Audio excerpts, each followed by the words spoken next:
Almighty God, we humbly to look with favor upon this Parliament of the Republic of Ghana. Grant that it may perform its high duty as in thy sight. Give divine guidance to the President of the Republic. Endow members of Parliament and ministers of state with discernment and vision, integrity and courage, that through the labors of government and people will be well truly served. And thy good purposes for the common human life be realized in our midst. Amen.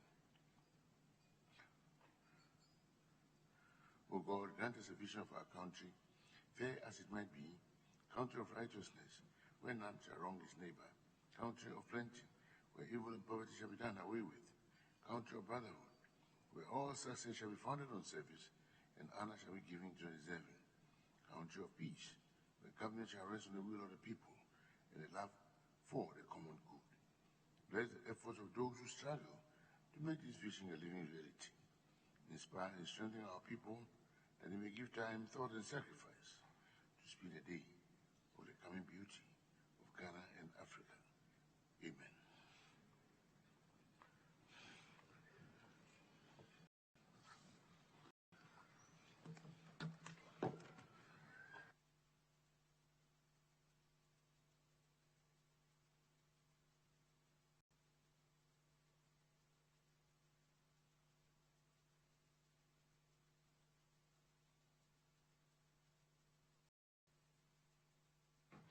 Honorable members, votes and proceedings. 24th of July. Page 1. Page 2. Page 3. Page 4. Page 5. Page 6. Yes, Honorable. Thank you, Honorable Speaker. Honorable Speaker, I was in Parliament last Friday. That is item number 35 on page 6. But I've been marked absent. But the hands department can, the table office can do the correction for me. Thank you very much, Honorable. Thank you. Thank you. Page 7. Yes, Honorable Abuja. Right, Honorable Speaker, I was in Parliament on Friday. On page 6, I'm captured at number 12, who is absent. I was not absent, I was here. Indeed, thank you. Yes, Honorable Doctor. Mr. Speaker, I have been marked absent, even though I was in Parliament, and I'm not contesting that because we're at committee. And I know the ranking member and chairman too, we're at committee. So you should be marked for being at committee and not in the chamber. Then I would think same must apply to me. But I'm saying I was in Parliament, but I was at committee. I didn't come to the chamber. We had committee meetings. And if you come to Parliament, you don't come. Honorable Ayepe. Mr. Speaker, the chairman for Finance Committee pointed at me and said the ranking member. And I want to point out I'm not the ranking member of Roads and Transport Committee. Indeed, my government is in power and the part of the majority and the chairman of the Roads and Transport Committee. The Speaker, I was in the chamber. What I can say is that because of my rush in going to a committee meeting, I forgot to append my signature on attendance. But I was in the chamber before going to the committee meeting. Thank you, Mr. Speaker. The two things are different. To come by and later go to a committee meeting, you will be present at both. And that was a different matter. Yes, shall we progress?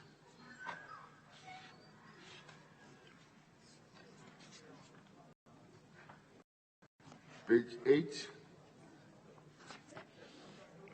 page 9, page 10.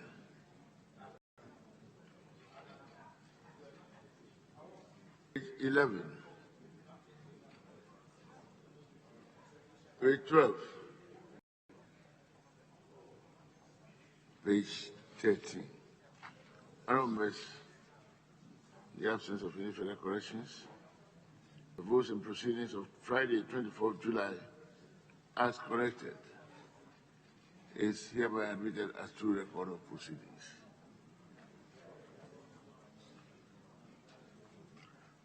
official report, 16th July. Any corrections, please?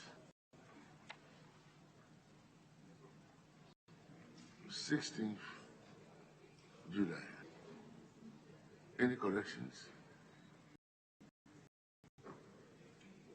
In the absence of any, the official report is submitted as true record of the proceedings.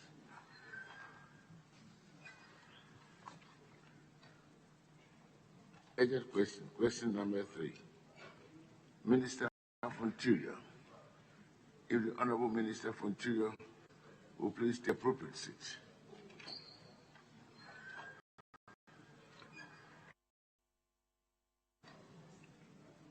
Urgent question, which stands in the name of the Honorable Member for Talency. Yes.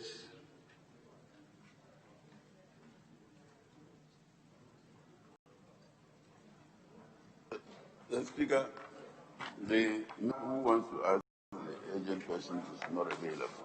And I'm asking for your indulgence for me to ask the question on him. We proceed. Thank you very much, the Speaker. I ask this question on behalf of Benson Tongo Baba, Member of Parliament for Talency. And the question is to the Minister of Interior.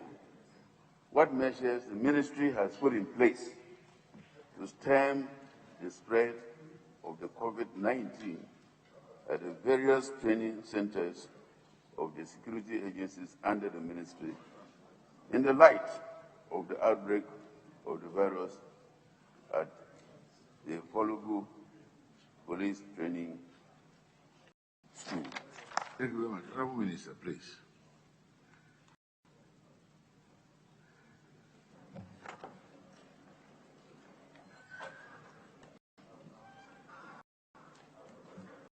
Thank you, Mr.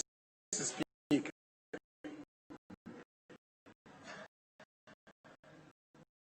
Right Honorable Speaker, in collaboration with security agencies under this ministry, have since the emergence of the COVID pandemic instituted a number of measures to help stem the spread at the various training schools. Measures adopted include 1. Continuous education of trainees to observe the protocols of COVID-19. 2. Establishment of isolation centers at the training schools to house those suspected to have contacted virus. 3. Trainees are divided into smaller groups to ensure social distancing. Any form of physical contact between trainees as well as are avoided as much as possible. 4. There is continuous monitoring of all trainees at the various training schools across the country to ensure that all the protocols are adhered by the risk communication teams set up in the training schools. 5. Fumigation exercises are carried out after the completion of every course to curtail the spread. 6. There is adequate provision of vinegar buckets, detergents, face masks, hand sanitizers, and infrared thermometers to ensure that the temperatures of trainees and staff are checked every morning by a medical team stationed at the training schools. Mr. Speaker, entry into the facilities by non-staff and all other persons are strictly monitored and controlled. Speaker, since the outbreak of the virus at the Folugu Police School has been alluded to in the answer, in the question, it is important for me to give an update in that matter. Mr. Speaker, by His grace, And in consonance with the foregoing protocol stated, all recruits who were infected or affected have recovered and are in training. Mr. Speaker, further evidence of that is the fact that the Upper East region, as at Friday, 24th July 2020, has had 0 active cases of COVID-19 infection for the past 3 weeks. Mr. Speaker, permit me to reiterate that the above are measures that the ministry has put in place to stem the spread of COVID-19 in schools of all the security agencies under the ministry. Thank you, Mr. Speaker. Thank you very much, Honorable Minister. Thank you, Mr. Speaker. And thank you, the Minister, for answering the question. But I want to find out exactly where in of the provision of PPE and ensuring that the trainees use them and apply them. What is the measures strongly recommended and how are they monitored? Honorable Minister, please. Mr. Speaker, as I've stated in the answer, the PPEs, which basically are and all the other, other protocols, including vertical buckets and so on, are strictly enforced. That is why I talked about the risk communication teams, and they make sure that they wear those anytime that they are, whether they are in their rooms or in the classes, they do wear them. So it's a strict, very strict adherence. Mr. Speaker, actually the security agencies are represented on the Presidential Task Force that is monitoring the rollout of schools opening to take back their students. And the security agencies are represented by the Director General of Welfare and Police Service, who is a commissioner in charge, or police in charge. And so it is strictly monitored and adhered to. Thank you. Thank you very much. Any further? Mr. Speaker, he provided an answer in relation to Political Training School. I want to find out from him how many trainees were first affected or other people within the school were affected. And as he's saying they have recovered, how many were involved so that we know what happened? Honorable Minister, please.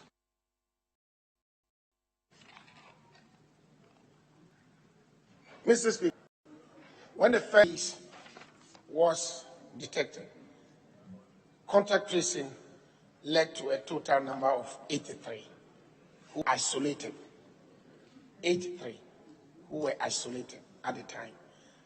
And so they were kept and checked.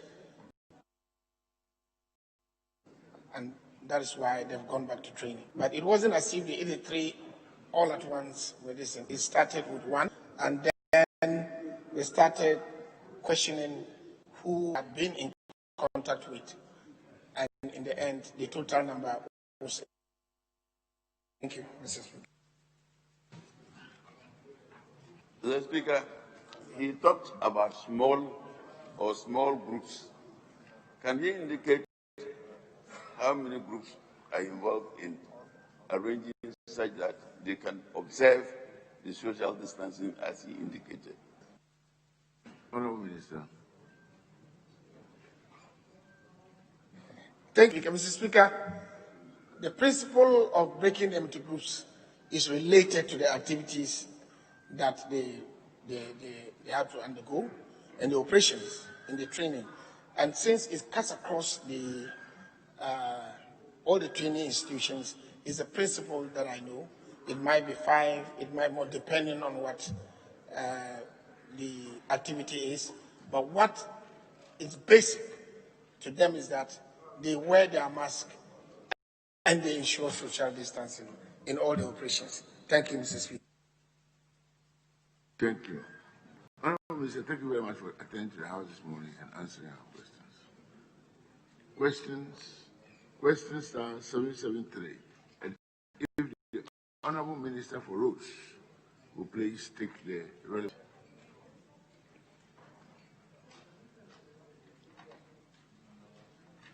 Question 773, Honorable Member for Salaga North.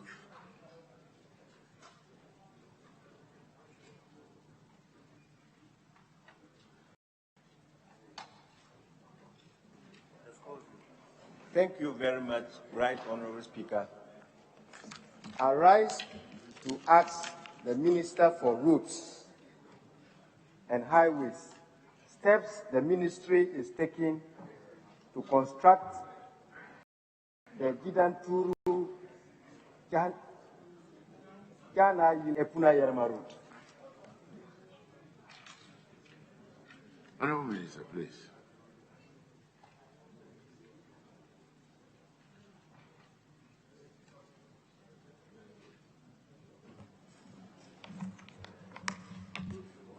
Thank you, Mr. Speaker. Mr. Speaker, the Gidanturi Chanayiri to Epunayirima is 15.26 kilometers long. It is an earth surface road located in the northeast Gonja district of the Savannah region. Currently, Mr. Speaker, there is no upgrading or rehabilitation program on the road. Mr. Speaker, the future program for this road is that engineering studies would be conducted on it in the term of 2020 to determine the appropriate upgrading intervention. Thereafter, the works will be considered under the 21 budget of the Ministry of Roads and Highways. Thank you, Mr. Speaker. Thank you very much. Honorable. Thank you, Mr. Speaker. I know we are within the third quarter of the year 2020. So far, what has been done or what preparation ministries put in place to ensure that the feasibility studies is actually done this quarter? Honorable Minister.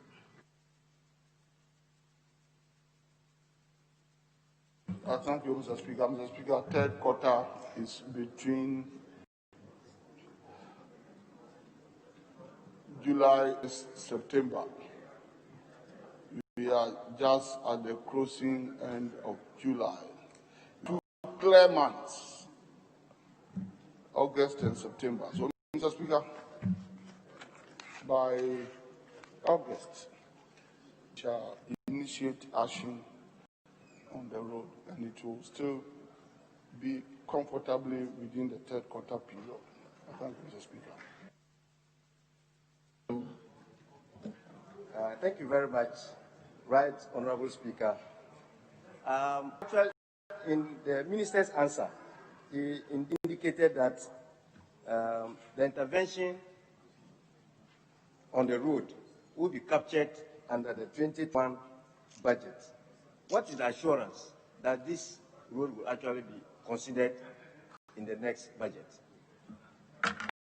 Honorable Minister, sure, please.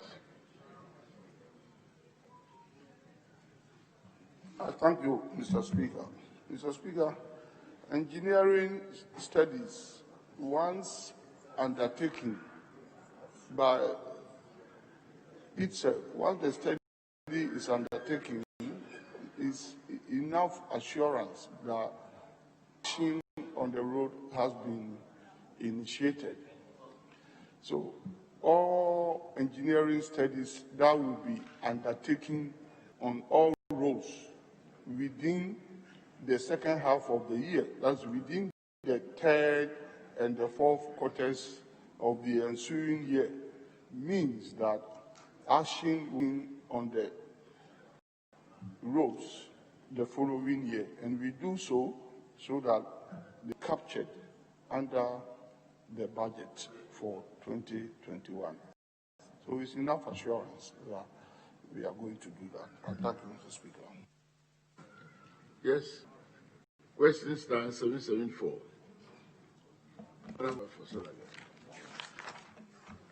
Thank you very much, Right Honorable Speaker. I rise to ask the Minister for Roads and Highways. Honorable Majority Leader. When...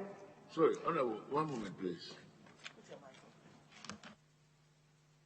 Mr. Speaker, the honourable member who asked the question wanted an assurance from the Minister. Mr. Speaker, as a seeker to the question asked by the honourable member, because the Minister has said that engineering design studies would be conducted on the road in the third quarter of 2020 to determine the appropriate upgrading intervention. Thereafter, works will be considered under the 2021 budget of the Ministry of Roads and Highways. He's not saying that works may be, he says works will be considered. Mr. Speaker, my question to the Minister is he saying that he's giving an assurance is as sure as the NPP party will win the next election? Is it the position of the Minister?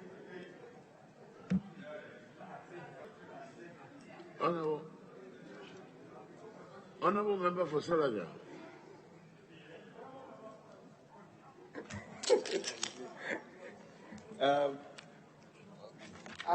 Thank you. The Bagwe Nyeshila Road is 21 kilometers long.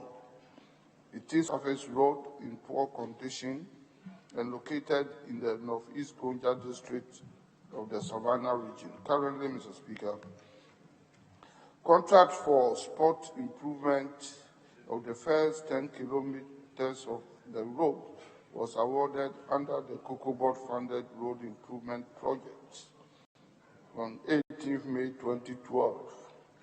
The works commenced on 13th August 2012 and was expected to be completed on 14th August 2012. Mr. Speaker, the contractor abandoned the site after completing 55% of the works. Thereafter, the contract was terminated due to excessive delay. Mr. Speaker, the future program on this road is that engineering studies have been conducted for the upgrading of the entire 21-kilometer road to bituminous surface and will be considered under the Ministry of Roads and Highways budget for 2021 fiscal year. Thank you, Mr. Speaker. Thank you very much.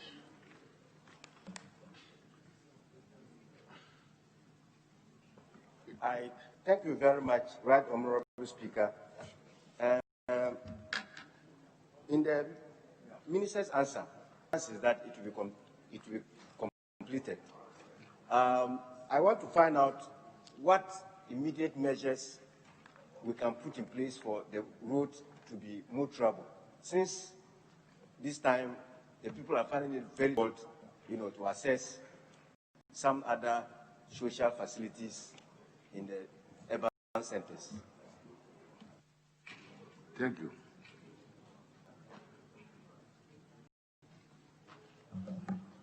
Thank you, Mr. Speaker.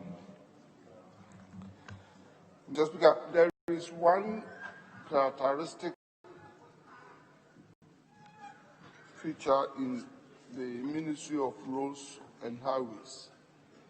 Because all roads in the country cannot be worked on simultaneously, we consciously ensure that those that have been awarded on contract are worked on.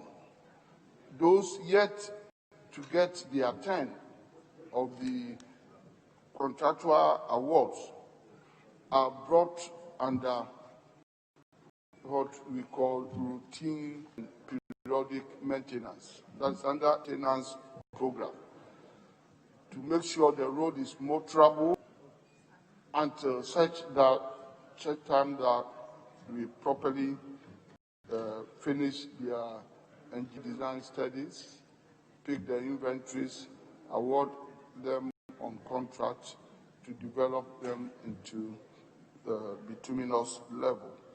So, Mr. Speaker, I want to assure my honorable colleague that the Kwagwe Road is one such road which has been captured under our routine maintenance portfolio.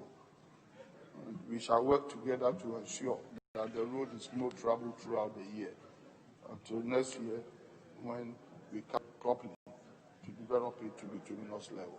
I thank you, Mr. Speaker. Thank you very much, Honorable Minister. Question star 775. Honorable Member for Bongo.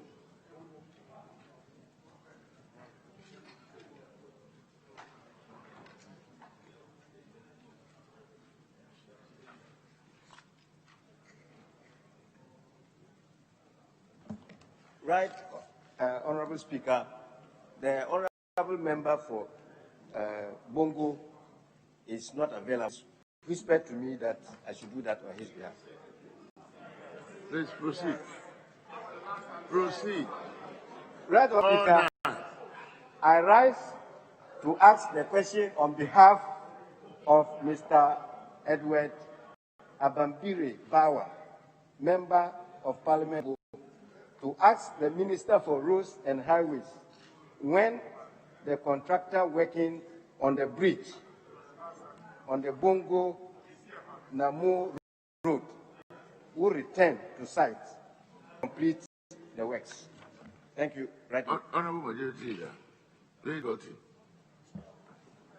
Mr. Speaker, the colleague indicates to us that he had a whisper from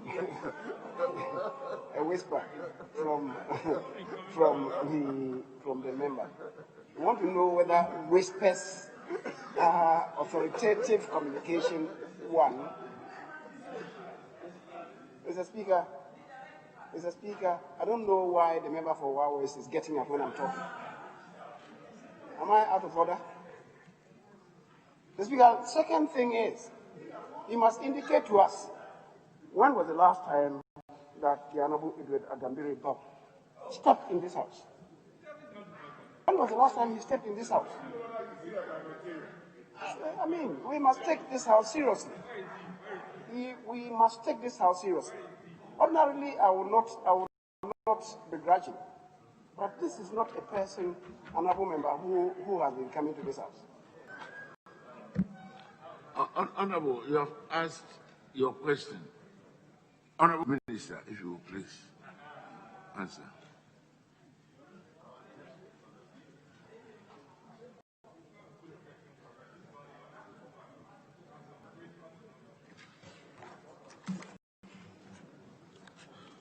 Thank you, Mr. Speaker. Mr. Speaker, the road from Bongo to Namo is made up of two sections. That is the section from Bongo that meets the Zoko to Namo Road at a T-junction. From Bongo to the junction, that is Namo Junction, is 8 kilometers.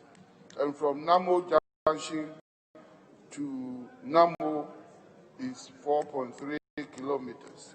The road has both gravel and earth surface that is located in the Bongo district of the Upper East region. Currently, there's a major stream crossing located at kilometer 3.4 on the Bongo to Namo Junction stretch of the road, which required the installation of a major drainage structure, trashing of the major box culvert, a 4-cell 4x meters, was packaged with other roads into a spot improvement contract. That is spot improvement of Bongo, Balungo, Namon Junction feeder roads and others, 40.40 kilometers, which was awarded on 2nd March 2018 under the Road Fund Emergency Project. The contract commenced on 18th June 2018 and was expected to be completed on 17th June 2019. However, Mr. Speaker, the contract faced a challenge of delayed payment for work done. In addition, there has been difficulty in finding suitable borough within the project corridor for filling of the approaches, sports culvert, and other culverts. These challenges caused the contractor to suspend work for some time. The contractor remobilized to the site on 7 June 2020 after the outstanding payment was made and has completed filling of the approaches to the box culverts as well as all the relief culverts. The Speaker, works on filling to raise the road in low-lying sections are in progress. Work executed to date include the following: construction 4-cell 4x4 box culvert, construction of 2-cell 1,800 millimeters pipe culverts numbering 3, construction of single-cell 1,800 millimeter pipe culvert numbering 2, construction of 2 cells 1,200 millimeters piece pipe culvert numbering 1, construction of 1 cell, single cell 900 millimeters pipe culvert numbering 5, and of low-lying sections measuring up to 4 kilometers. Mr. Speaker, progress of work is projected at 65% fiscal completion. The contract is financed by the Ghana Road Fund. The works are projected for completion by the close of December 20. Thank you, Mr. Speaker. Thank you very much. Yes, Honorable. Thank you, Right Honorable Speaker. I will want the minister to give the good people of Bongo and Namo the assurance that by December 2020, this road will be completed. Honorable. Honorable Minister. Mr. Speaker, I thank you very much. Mr. Speaker, the completion date has been unambiguously stated in my answer. My ministry will stand by that completion date. I thank you, Mr. Speaker.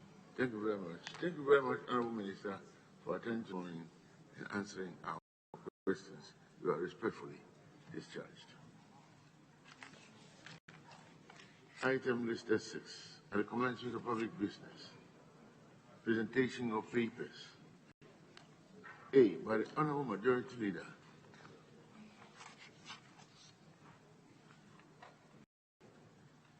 Report of the Auditor General on the consolidated statement of foreign exchange receipts and payments of the Bank of Ghana for the year ended 31st December 2019. Report, the duly presented and is referred to the Public Accounts Committee for consideration and report.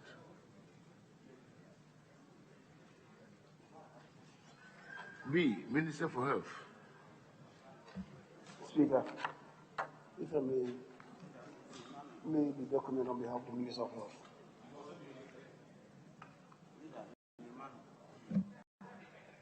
Annual statement by Committee of the Draben Government Hospital for the year 2019. The statement is duly presented and is read to the Committee on Health for consideration and report. C, Minister for Local Government. A, rather I. Deputy Ministers for Local Government and Rural Development are here.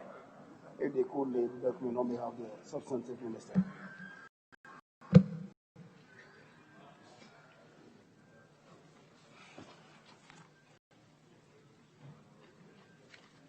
Annual statement by the Audit Committee of the East Municipal Assembly for the year 2019.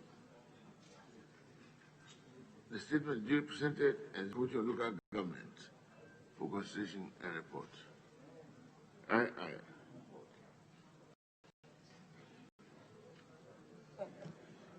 Annual statement by the Audit Committee of the Bolgatanga Municipal Assembly for the year 2019.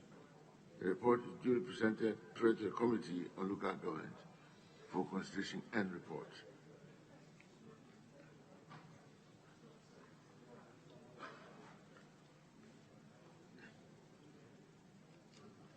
D.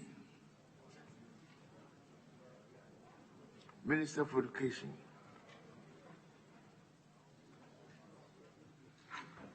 Mr. Speaker, the Minister for Roads and Highways is here. You could do the presentation of the document in respect of 6D on behalf of the Minister for Education. Thank you. Annual statements by the Audit Committee of the North District Society of the Institute of Chartered Accountants, Ghana, for the year 2019. The statement is duly presented and is referred to the Committee on Education for consideration and report. E. I. Minister for Finance. Mr. Speaker, Deputy Minister of Finance here in the chamber. He will do so on behalf of the Minister.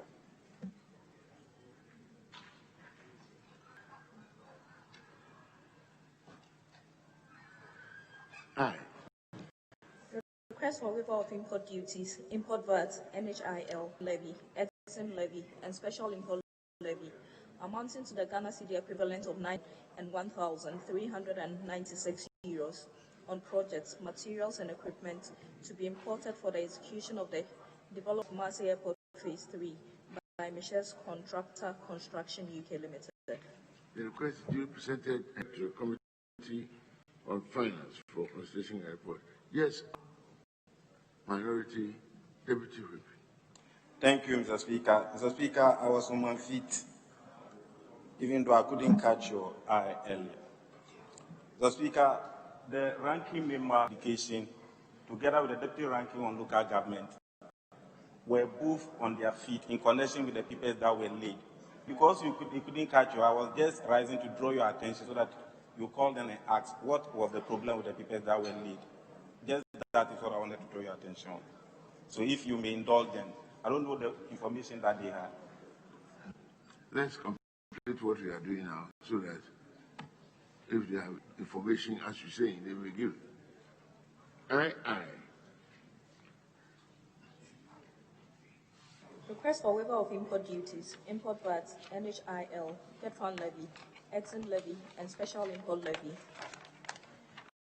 amounting to the Ghana cedi equivalent of 2,849,167 euros on projects, materials, and equipment to be imported for the implementation of the rehabilitation and auxiliary infrastructure of Kumasi Inner Ring Road and our streets project 100 kilometers Phase 1 by Michel's Contractor Construction UK Limited. The request is duly presented and is referred to the Finance Committee for consideration and report. Aye.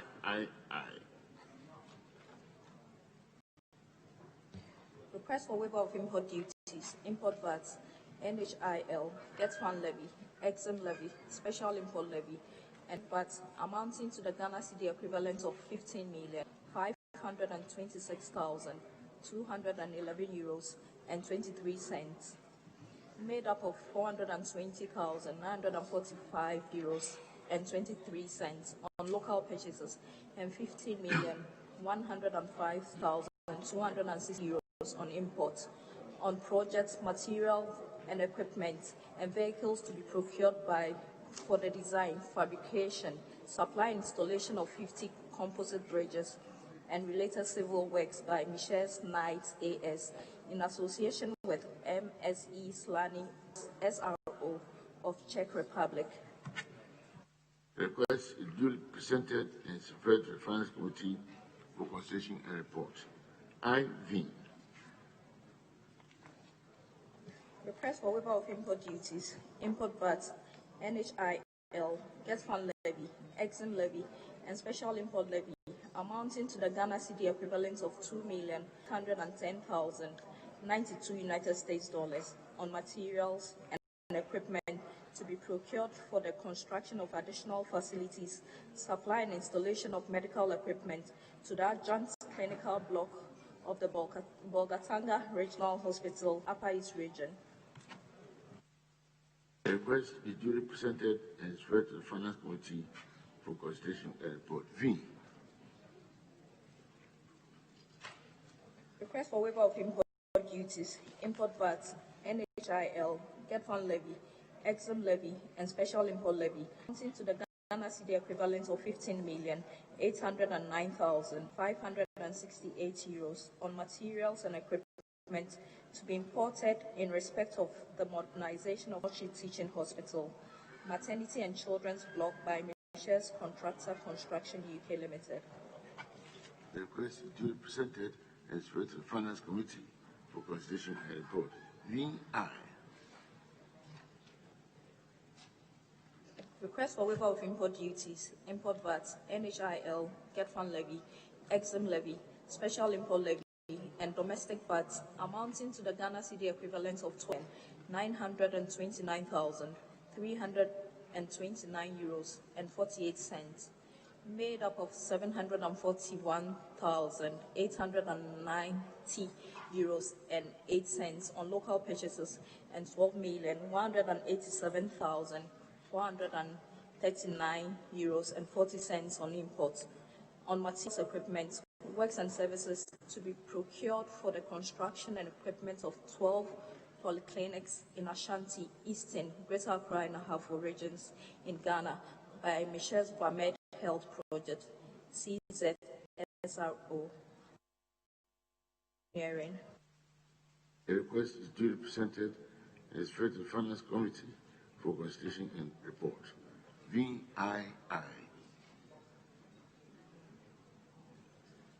Request for waiver of import duties, import VAT, NHIL, get fund levy, exim levy, special import levy, and domestic VAT amounting to the Ghana cedi equivalent of €6,814,819, made up of €206,104 on local purchases and €6,608,716 on imports.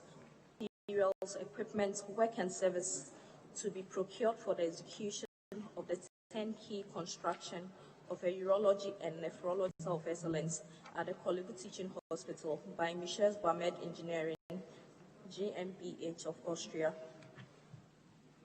The request is duly presented and is referred to the Finance Committee for consideration and report.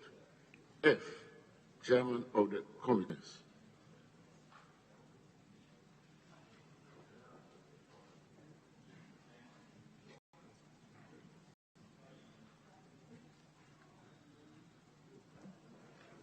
Speaker, F will be stood down. F will be stood down. 6F. Can we go to G? G.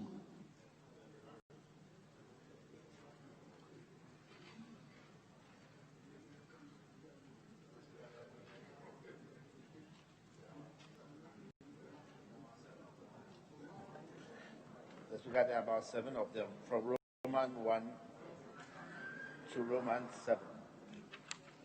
I'm not getting it, Chairman. In G, there are seven papers to be presented. Of them in G.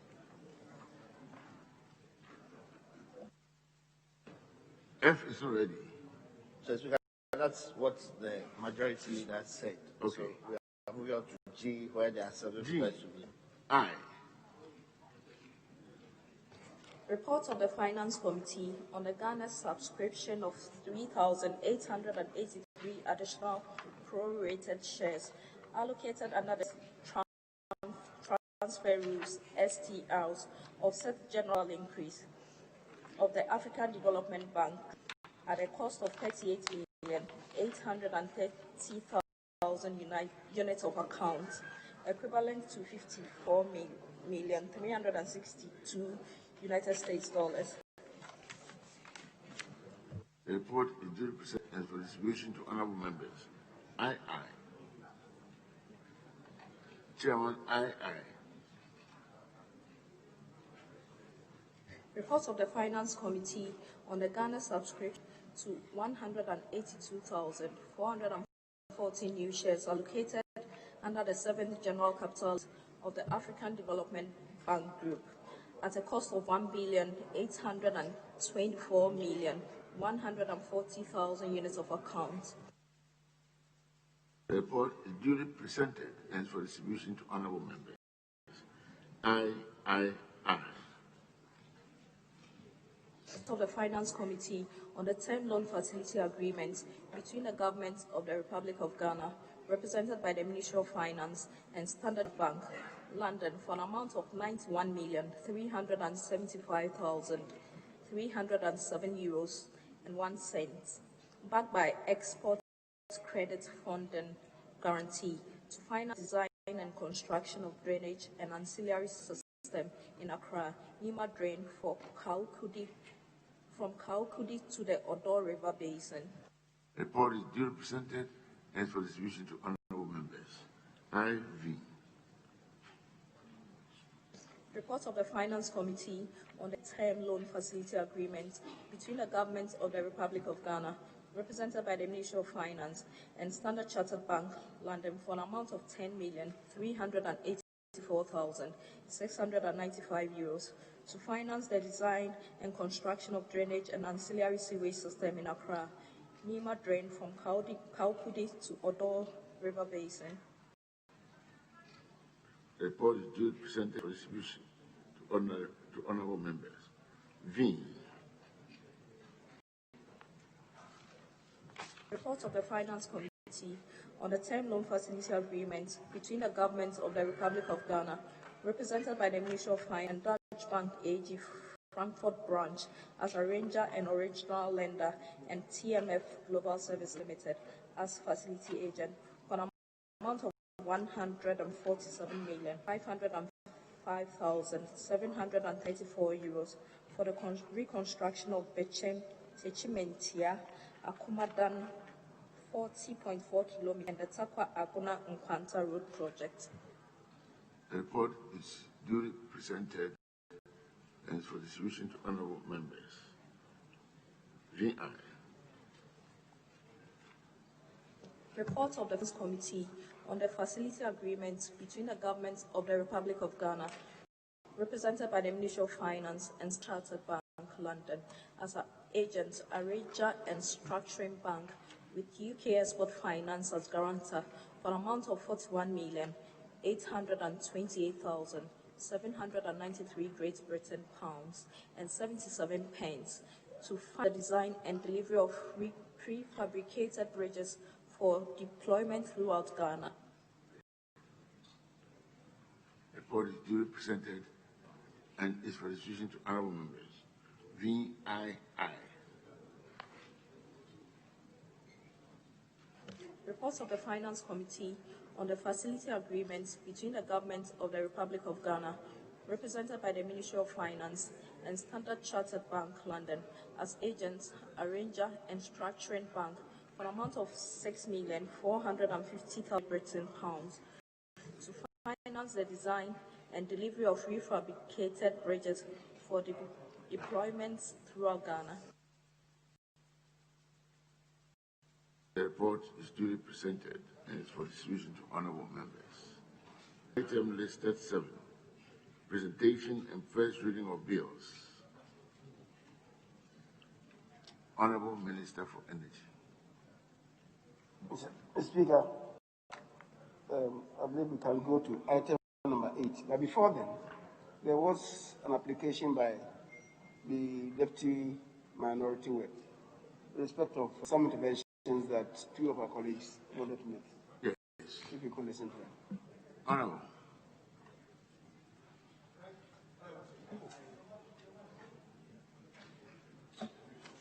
Right, Honorable Speaker, I refer to item number 6C. Number 1 and Roman.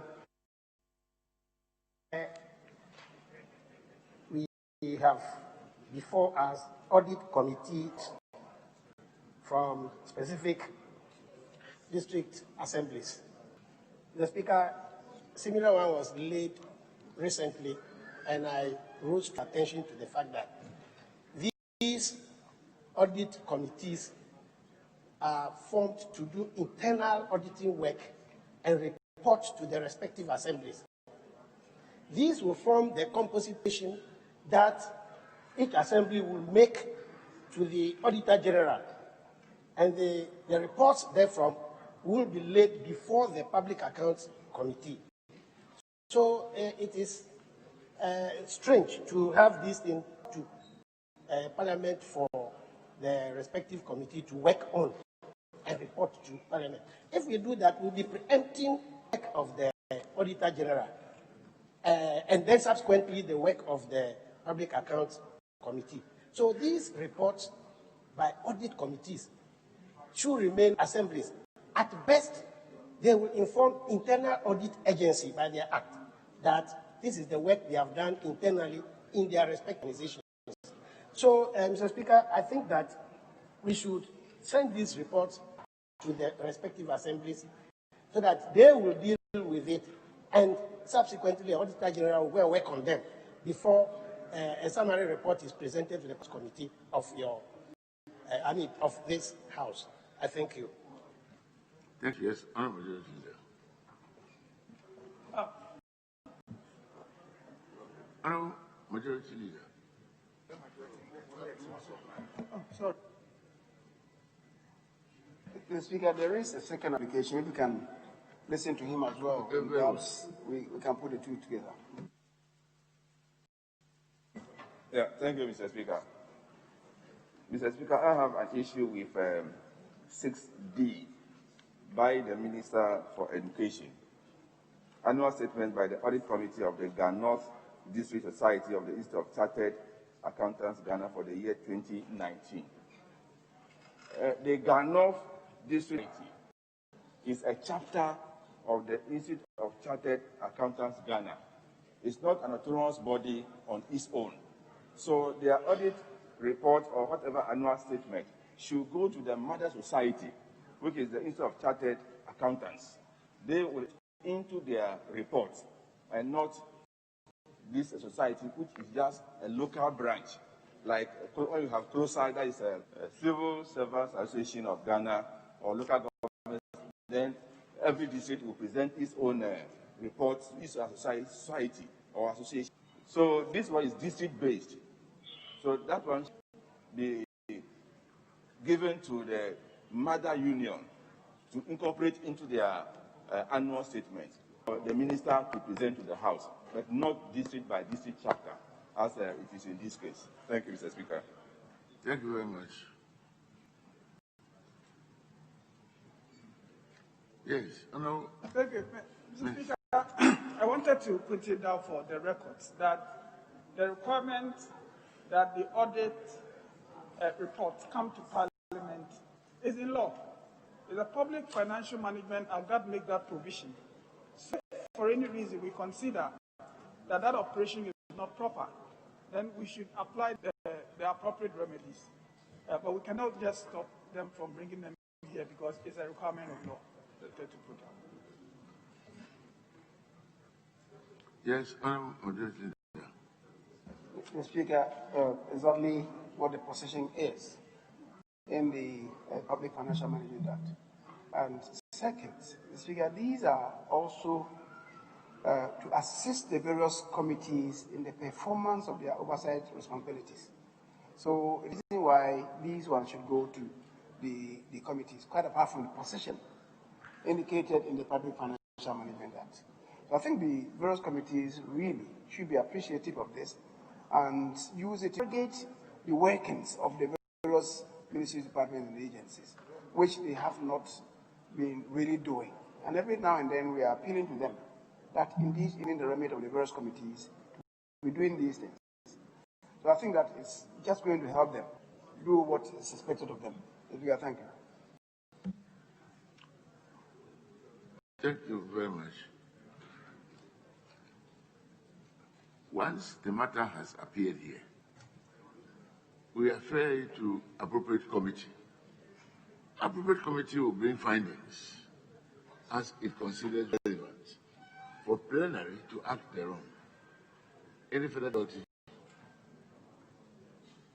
It is for committee to make recommendations to plenary. It's not for us to debate committee matters at plenary ab initio. I hope that is clear. So let the committee consider the matter and then bring appropriate findings, and then relevant action to be taken accordingly. Thank you very much. Item listed 7. Minister for Energy. I indicated that we're going to stand item 7 down and then go to item 8. Item 8.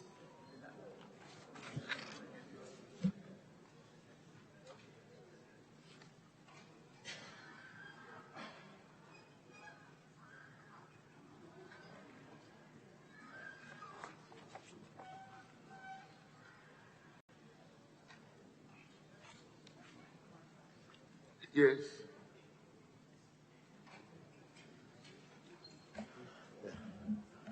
Mr. Speaker.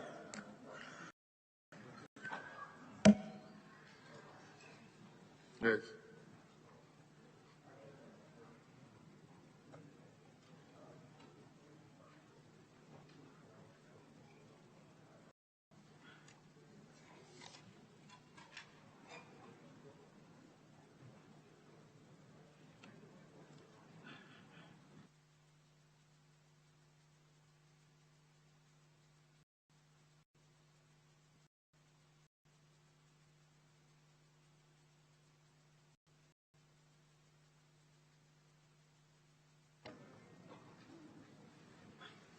Item listed 8. Motion. And in this, the chairs and rankings will have 50 minutes, others 10 minutes each. Honorable Dr. Esiwewa. Mr. Speaker, I second the motion. 50 minutes. I second the motion that this Honorable House approves the mid-year review of the budget statement and economic policy of the Government of Ghana and the of 11,896,477,566 Ghana cedis as supplementary estimates for the 2020 financial year. Mr. Speaker, I will make my contribution. Mr. Speaker, first, we have to situate the mid-year review in proper context.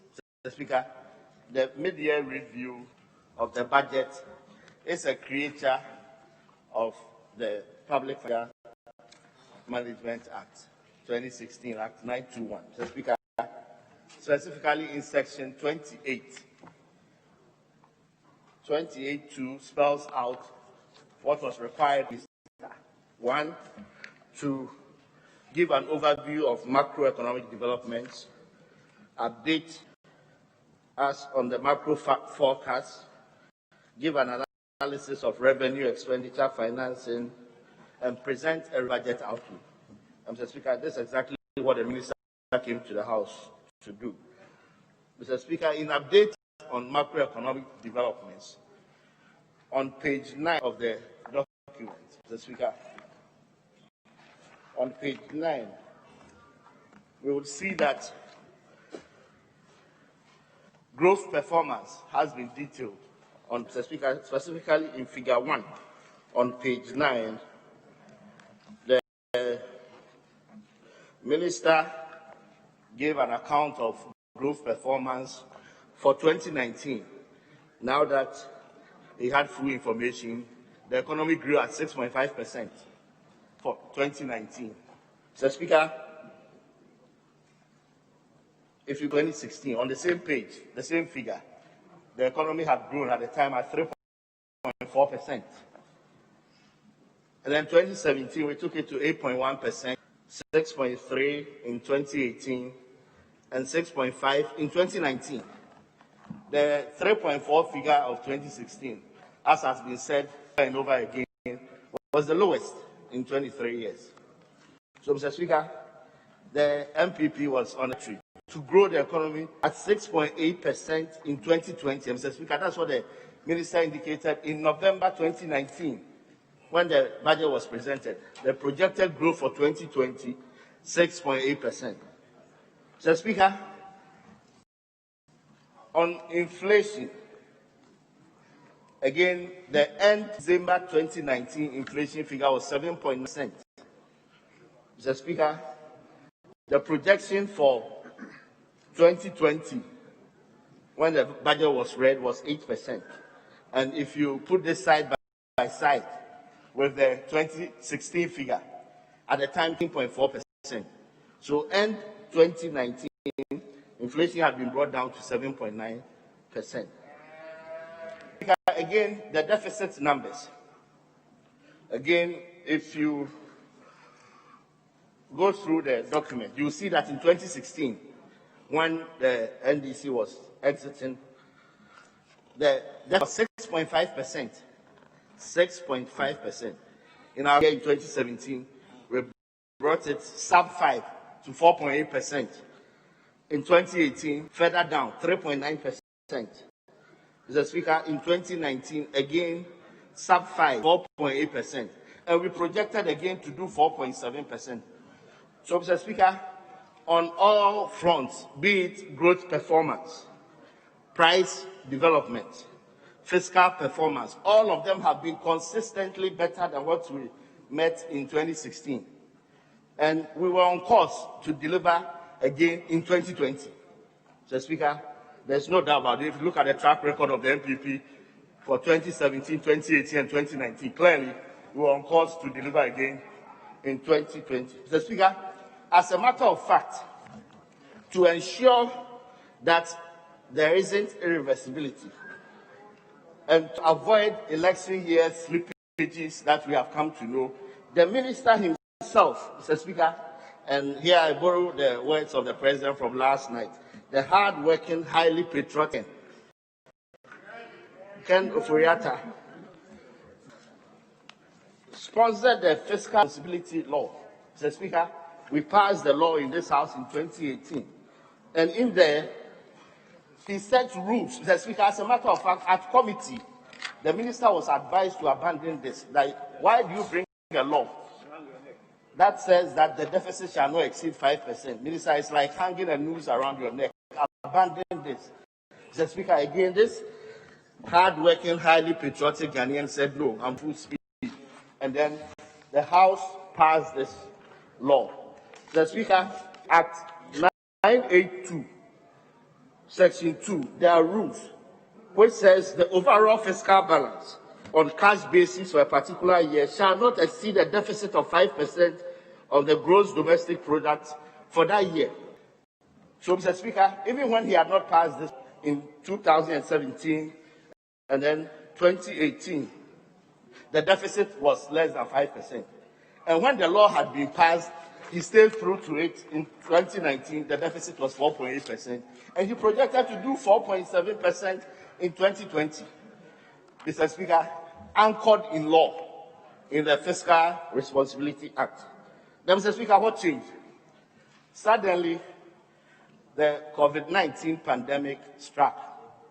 Mr. Speaker, that's the only thing that has changed in the 3.5 years of economic management at the MPP. The only thing that has changed is that COVID-19 pandemic struck. Mr. Speaker, the pandemic has shaken the whole world.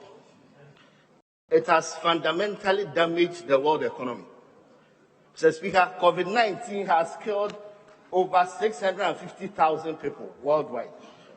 I take it again, Mr. Speaker, it has killed over 650,000 people worldwide. And so, Mr. Speaker, forecasts have been lowered everywhere.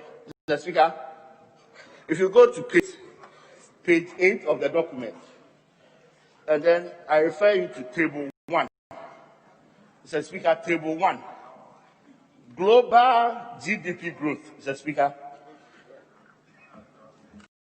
The global economy grew at 2.9% in 2019. Mr. Speaker, global, that's global. It grew at 2.9% in 2019. Mr. Speaker, in October 2019, the projection was for the economy to grow at 3.4%. Mr. Speaker, when the pandemic first struck, the projection was that the global economy will contract by 3%. This global economy that grew at 2.9% is projected to contract by 3%, negative growth. Mr. Speaker, as we speak, the global economy is projected to contract by 4.9%. Page 8, table 1.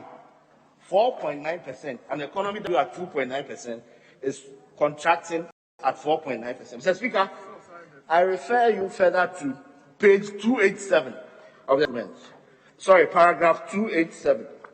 Mr. Speaker, in paragraph 287, the World Bank,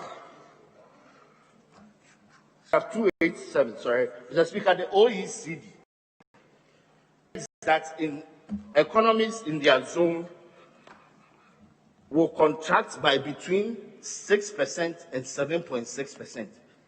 Economies in their zone, these are resilient economies. They are going to contract by between 6% and 7%.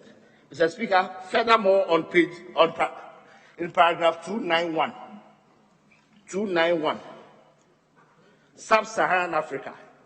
Mr. Speaker, Sub-Saharan African economies that grew at 3.1% in 2019 are expected to contract by 3.2%. 3.1% positive, now they are going to negative 3.2%. The only thing that has changed is that the COVID-19 pandemic struck. That's the only thing that has changed, Mr. Speaker. If you go further, in ECOWAS, Mr. Speaker, I refer you back to page 8, table 1. ECOWAS. In the ECOWAS zone, the contraction expected there 2.9. ECOWAS, 2.9 negative. Mr. Speaker, in the face of all of this, the Ghanaian economy is recorded to experience a positive growth, 0.9% in 2020.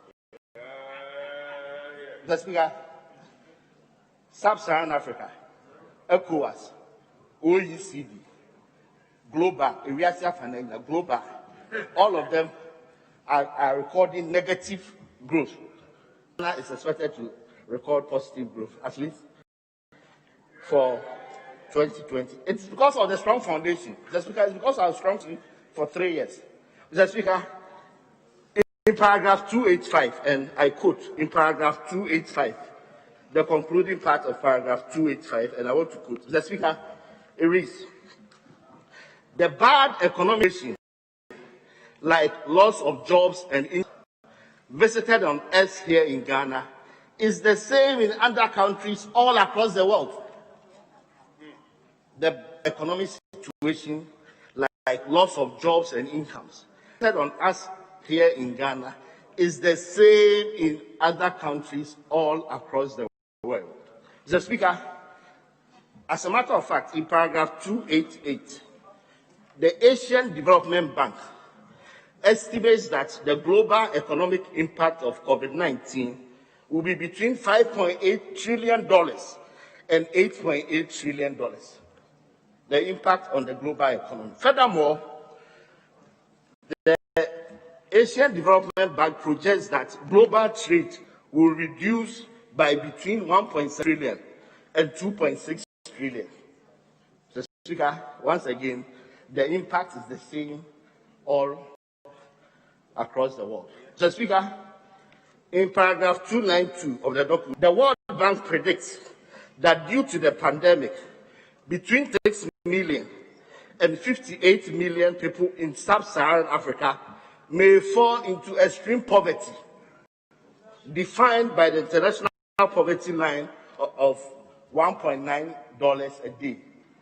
So over 26 million people in the minimum expected to fall into extreme poverty in sub-Saharan Africa. Mr. Speaker, in paragraph 313, the ILO, the International Labour Organization, estimates that the global pandemic is having an unprecedented impact on nearly 2.2 billion workers, representing 68% of the global workforce.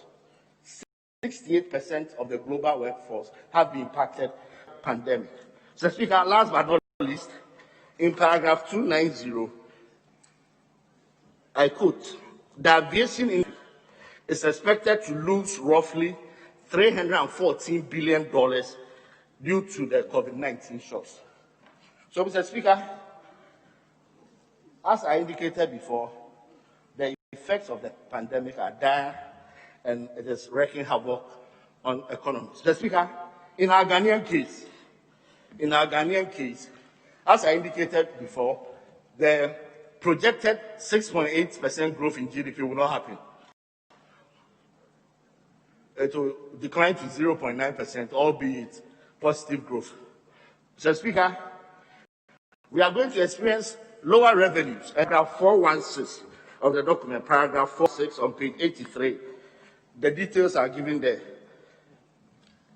Mr. Speaker, shortfalls in domestic direct and indirect taxes, as well as custom taxes, as a result of the pandemic, estimated at about 4.2 billion cedis. Shortfall in petroleum revenue, estimated at about 5 billion Ghana cedis. Shortfall in non-tax revenue, estimated at about 3.9 billion. Mr. Speaker, increase in expenditure contained the pandemic, estimated at about 11.7 billion. So, Mr. Speaker, Ghana has not been the blushes of the COVID-19 pandemic. Mr. Speaker, that is what the minister indicated. Once again, the hard-working, highly patriotic Ghanaian indicated that he is going to suspend the fiscal responsibility rules. He's going to suspend it, and Parliament will have the opportunity, because the Speaker, once again, in 982, Act 982, in Section 3, suspension of fiscal responsibility rules, and I read, Mr. Speaker, Mr. Speaker,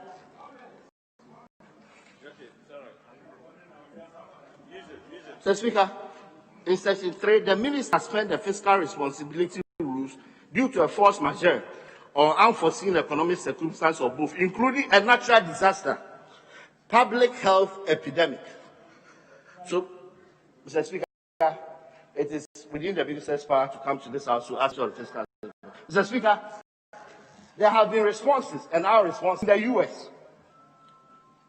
about $105 billion has been devoted to pay sick leave, unemployment insurance, and food assistance.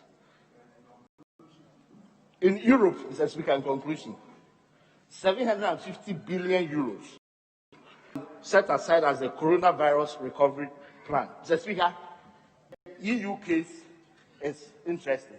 This is joint borrowing by the European Union to be given to smaller countries or hard-hit countries. So if it were ECOWAS, it would be Ghana and some other countries borrowing on behalf of the bloc and giving freebies to other countries. Never before have we. So, Mr. Speaker, I want all of us to put this in perspective in the process, that what has happened will far exceed what we saw in the Great Depression of the 30s. Thank you very much. Honorable Adongo. Honorable Adongo.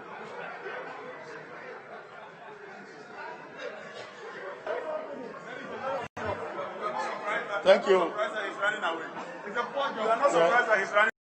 Thank you very much, Right Honorable Speaker. Honorable Adongo. Thank you very much, Right Honorable Speaker.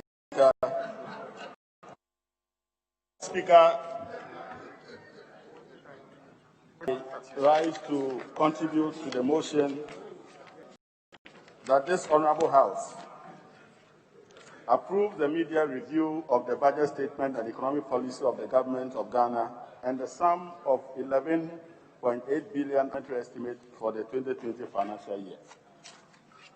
Mr. Speaker, the budget review that the Honorable Minister for Finance presented to us has followed the consistent pattern.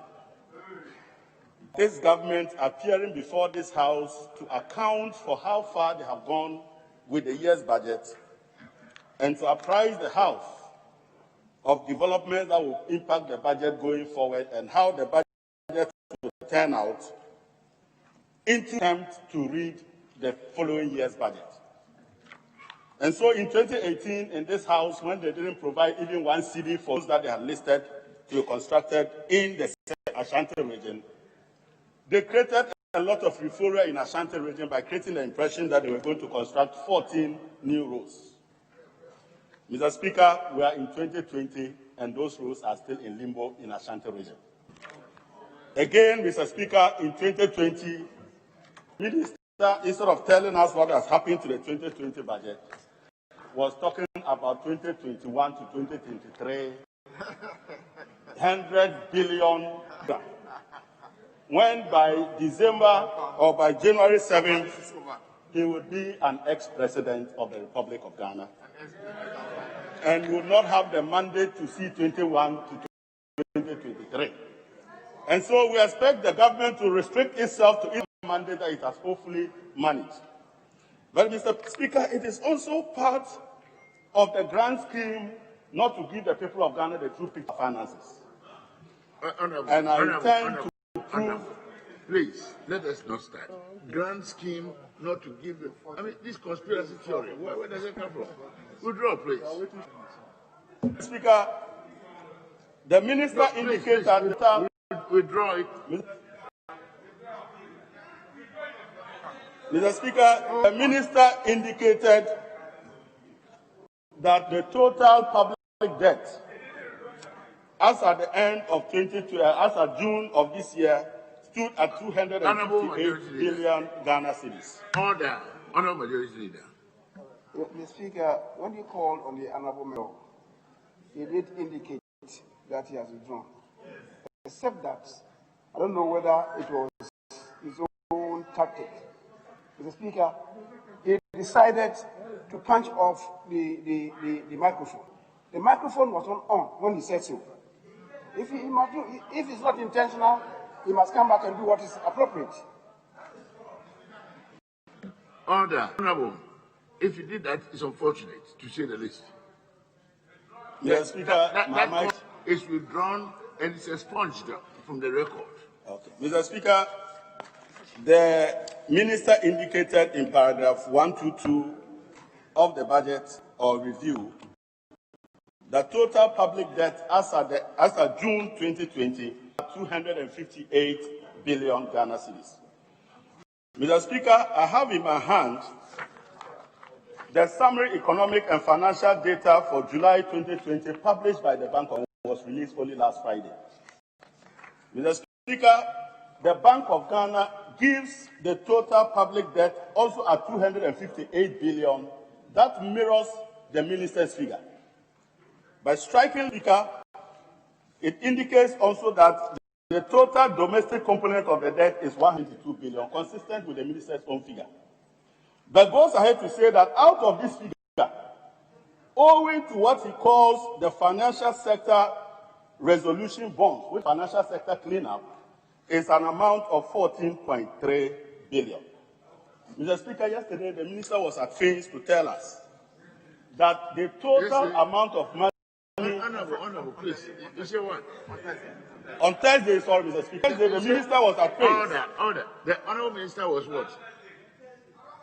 The honorable minister indicated to us so stop words like that an amount of 18.6 billion had been spent on the banking sector cleanup. The record straight, and I will insist on that. You cannot use words like was afraid. Mr. Speaker, I didn't say he was afraid. I said he was at pains. At pains. It's just English. At pains is a comment. At pains too. Yes. Please, go on with what you said earlier. It should run. The Honorable Minister informed this House Yes. that 18.6 billion Ghana cedis was spent on banking sector cleanup. 18.6 billion. He indicated that 13.6 billion had been spent. The President, upon the President's own directives, an additional 5 billion was spent, bringing the figure to a total of 18.6 billion. Mr. Speaker, Honorable. Mr. Speaker, if you take 18.6 billion and you compare to the figure being reported by the Bank of Ghana, the Bank of Ghana is saying that the banking sector cost that has been captured in the 122 billion is 14.3 billion. Mr. Speaker, what that means from the minister's own figures is that 4.3 billion is not accounted for in our domestic public debt.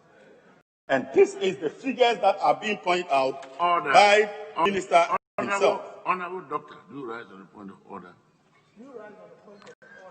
For correction. Yes, Mr. Speaker. So we don't do these points of orders. When I was debating, I would point the House to the specific paragraph and the quote therein. But when you say the minister said 18.3, and then you are not. Order. Yes, Mr. Speaker. Yes, and then you are not this any evidence. Then it gives room for people to come here and say that. Where is the evidence? This is the working document. This is the working document for everybody. Honorable, if you want to continue. Well, I'm not finished yet. Okay. Honorable Adongo, you will please, dealing with a document, you will please go statistically and specifically to kindly refer to appropriate paragraph to support what you are saying, so that we shall all be guided thereby. Thank you very much, Mr. Speaker. Mr. Your permission, I turn to page 49, paragraph 239 of the Minister's Media Review document. Mr. Speaker, he says, additionally, with the President directive to fully pay orders whose funds were locked up with the failed SDIs and MFIs, an amount of 5 billion was spent. This brings the total expenditure on financial sector intervention as of June 2020 to 18.6 billion. Mr. Speaker, 18.6 billion. And Mr. Speaker, the Bank of Ghana is collaborating the 122 billion Ghana cedis as our domestic debt. But it is saying that out of this figure, only 14.3 has been captured in the domestic debt. 4 billion has disappeared. When you add that 4.3 billion, Mr. Speaker, our public debt is in the region of 262 billion Ghana cedis, and 152 billion, 58 billion. Mr. Speaker, this is where we are with our public finances. But Mr. Speaker, my hand. Honorable Doctor. Mr. Speaker, Honorable Adongo read paragraph 239. What he conveniently did not do was to complete that paragraph. Mr. Speaker, on page 48. No, mine is 48. Mr. Speaker, government has also command of 3.1 billion towards. No, I'm coming. So 18.6 plus 3 billion is 21.6, not 18.6. And that is shown, Mr. Speaker, shown in the table. So that the total financial sector intervention is 21.6. Honorable, I don't know if he's leaving this house, now giving the impression it's only 14.3. Mr. Speaker, the facts are here. Honorable. The document is before us. He didn't read the table. Is there? Order. Order. Honorable Doctor, we get you. In short, and I've just also checked here for the last sentence in paragraph 239. What the Honorable Doctor is saying is that you must read it holistically, then compare. Mr. Speaker, if I want to go by the advice of my honorable colleague and your own good self, the picture is worse. Please go on. Because if the government of the Bank of Ghana is saying that only 14.3 billion of the banking sector cleanup as of June 2020 has been captured in public debt, and you are saying it should have been 21 billion, that will worsen even what you are seeing now. It means that the public debt will be worse. But Mr. Speaker, I am dealing with us at the end of June. Any other matters that are in here goes beyond June, and I'm stopping at June. So why should I be dealing with matters that are not related to June? Mr. Speaker, the report that I'm referring to from Ghana ends at the end of June. And it is at the end of June I am making reference to a figure provided by the minister, which is consistent with the Bank of Ghana. Except that the two of them differ significantly. One is saying 18.6 billion should have been captured in our domestic public debt. One is saying 14.3 should have been captured. And I'm ready to go with the minister's figure, which then tells me that if I were to add 18.6 instead of 14.3, Ghana's public debt at the end of June, 262 billion and not 250. Thank you very much. And that is the matter. Mr. Speaker. Honorable, one moment. Yes, Honorable Dr. Kutu.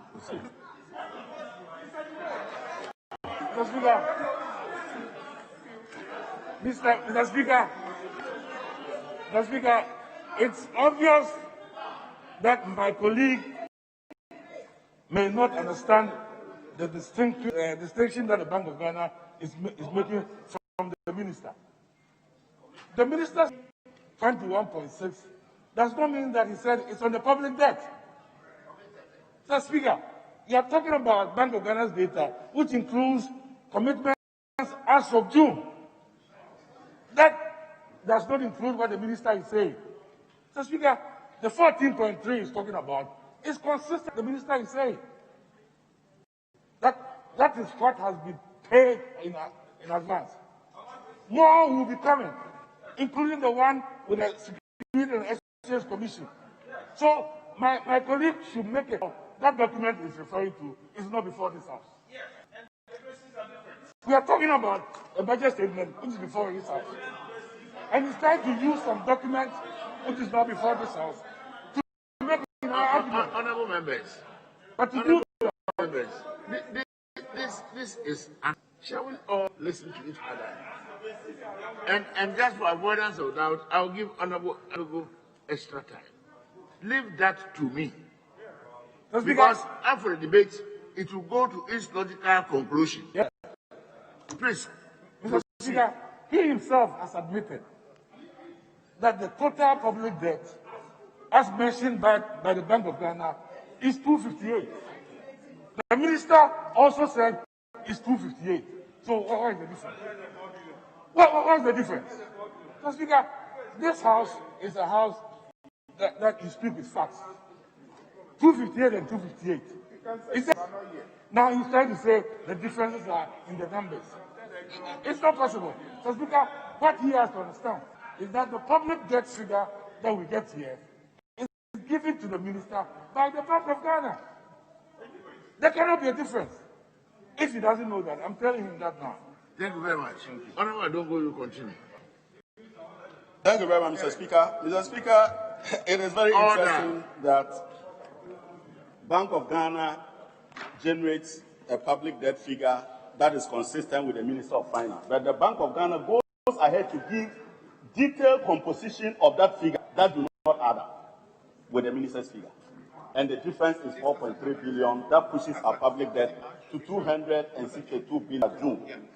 Mr. Speaker, it is also instructive to note that the Minister reports that Ghana's total deficit for 2019 gives us a deficit that he is very proud of, and that is a record for us to be proud of. Mr. Speaker, I want to make reference to Ghana's own public debt numbers. This is the annual public debt report for 2019 financial year. And Mr. Speaker, with your permission, I want to go to paragraph 68 of that report. In paragraph 68 of that report, Mr. Speaker, or 67 of that report, Mr. Speaker, and I quote, accordingly, an amount of $283 million from the proceeds was used to buy back 23 Eurobond. It refers to how we spent the Eurobond of 2019. And $1.872 billion was used to support the budget and critical infrastructure finance. Mr. Speaker, what it simply means is that we spent 1.872 billion United States dollars of our Eurobond money to finance the 2019 budget deficit. Again, to paragraph 72 of the same report, Mr. Speaker, and that paragraph talks about external loan disbursements that were used to finance the budget. It says, disbursements from multilateral and commercial sources during the year accounted for 424.7 million, 104.9 million, 497.7 million, representing 10.2%, 2.6%, and 12.4% of the total disbursement. Respectively, if you sum all these external disbursements, you arrive at a figure of 1.27 billion United States dollars. Mr. Speaker, if I add this disbursement of 1.27 billion to the Eurobond of 1.87 billion, Mr. Speaker, I get a deficit finance from foreign sources to the tune of 2.9 billion United States dollars. Mr. Speaker, use their own exchange rate that they used to convert at 5.54 Ghana cedis to the dollar. And Mr. Speaker, you have 16.67 billion Ghana. Mr. Speaker, that same report, we are told. Order. Mr. Speaker, Mr. Speaker, is Doctor, please go on. Mr. Speaker, it's unfortunate that I have this to my colleague. Unfortunate. Mr. Speaker, he needs to understand. Honorable Doctor, one moment. When figures are presented as factual, whether from my right or from my left, and another honorable member rises immediately and I'm watching critically, I must give them that opportunity at the right and prime time, whether to accept or contradict. And when I'll give you more time. Honorable Adongo started at 12:30. He should have finished at 12:45. I am increasing the time, and I'll use my discretion to give him reasonable time. But what should be challenged will be challenged. Honorable Dr. Akutu Osei. My colleague was talking about an amount used to finance the deficit for 2019, and he mentioned the figure of 2-point-something billion. So, Speaker, table Appendix 2A of what the minister gave us tells us how much financing came from the sovereign bond. So, Speaker, with your permission, I want to read. Financing, sovereign bond, revised budget, 13.646. That's financing. It is here. So when he talks about 2 billion, he's completely misleading this house. Page 103. Mine is 104, yes. But 103, yes. The amount for financing the deficit is not the same as borrowing. So, Speaker, let us understand the basic economic principles. Then we all go along. Don't just use 1.27 was spent times 5.5. That is not how we do it. So, Speaker, with respect, he's averted his mind to the sovereign bond financing of 13.6 in 2019. That is what is here. Thank you very much. Mr. Speaker, for the correction. What I am doing here is my surgical lenses to disclose the presentations here that cloud the true state of our public deficit. And that is what I'm doing. I am not here to confirm the minister's figures, but to show that the minister did not present the right figures. And the minister's own data is giving him out. The minister prepared this document. It's not my document. And the minister's words are very carefully chosen. He says, under 7, that 1.8 billion was used, and that is the word, operative word, was used for budget support and critical infrastructure finance. When you do that, it goes into your deficit, isn't it? And that is 1.87 billion. And yet you are getting a woodless figure. And I want to prove that these figures will not be acceptable because they do not represent the true picture of our deficit. Yeah. And again, Mr. Speaker, the minister is saying that these were the external disbursement that he applied to the budget. I am not the one saying it. These are the words of the minister in his own public debt report. There is something like cross-checking the minister's data against other data. And the two of them must agree. You cannot have two sets of data for your own deficit. Speaker, the minister is quoting here that he has spent $1 billion United States dollars on the budget from disbursement of multilateral, bilateral, and commercial loans. And yet, you are getting this figure of 8.2 billion. Mr. Speaker, if you convert even $1.8 billion of Eurobond money, it gives you 10.6 billion. It can never give you 8.2 billion. This even is now adding 1 billion that you got that multilaterals. So we are getting 2.9 billion foreign financing. But the minister is reporting only 8.2, and you want us to accept this? When the evidence from his own annual public debt report shows that these numbers are not correct. Mr. Speaker, let me show you how the minister managed to get the numbers he's getting. Mr. Speaker, if you look at the report that he gave about the Eurobond finance, he reports 10.6 billion. He then takes away all the money in the name of amortization of about 10 billion. The end effect is that the minister is only reflecting about 2.4 billion of the Eurobond money in seats on the deficit. When you have spent 1.8 billion, any other accounting treatment here that does not give the true picture of 1.8 billion is fraudulent, is not acceptable. Yeah. Mr. Speaker, we are not going to accept these type of numbers that do not reflect the true picture of our finances, and that is what I'm trying. Mr. Speaker, yes. Mr. Speaker, on the public debt once again. On the public debt once again. Just a moment, Honorable Amwa.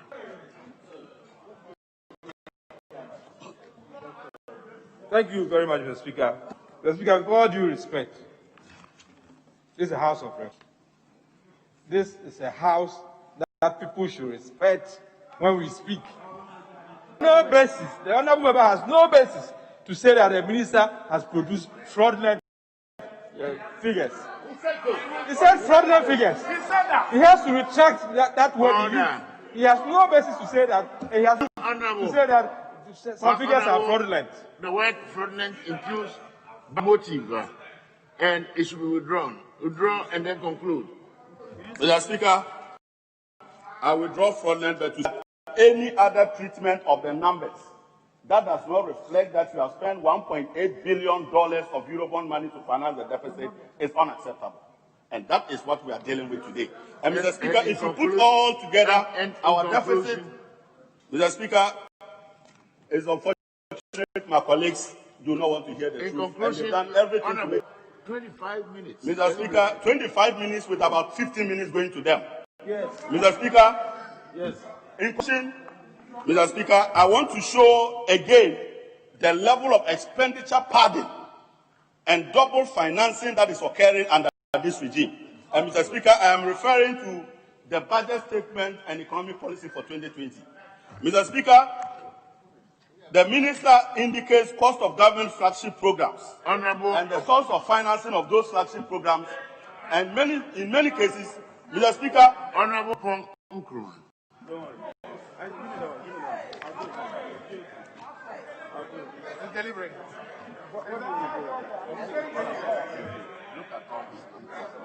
Yeah. last time. If it doesn't conclude, then Honorable.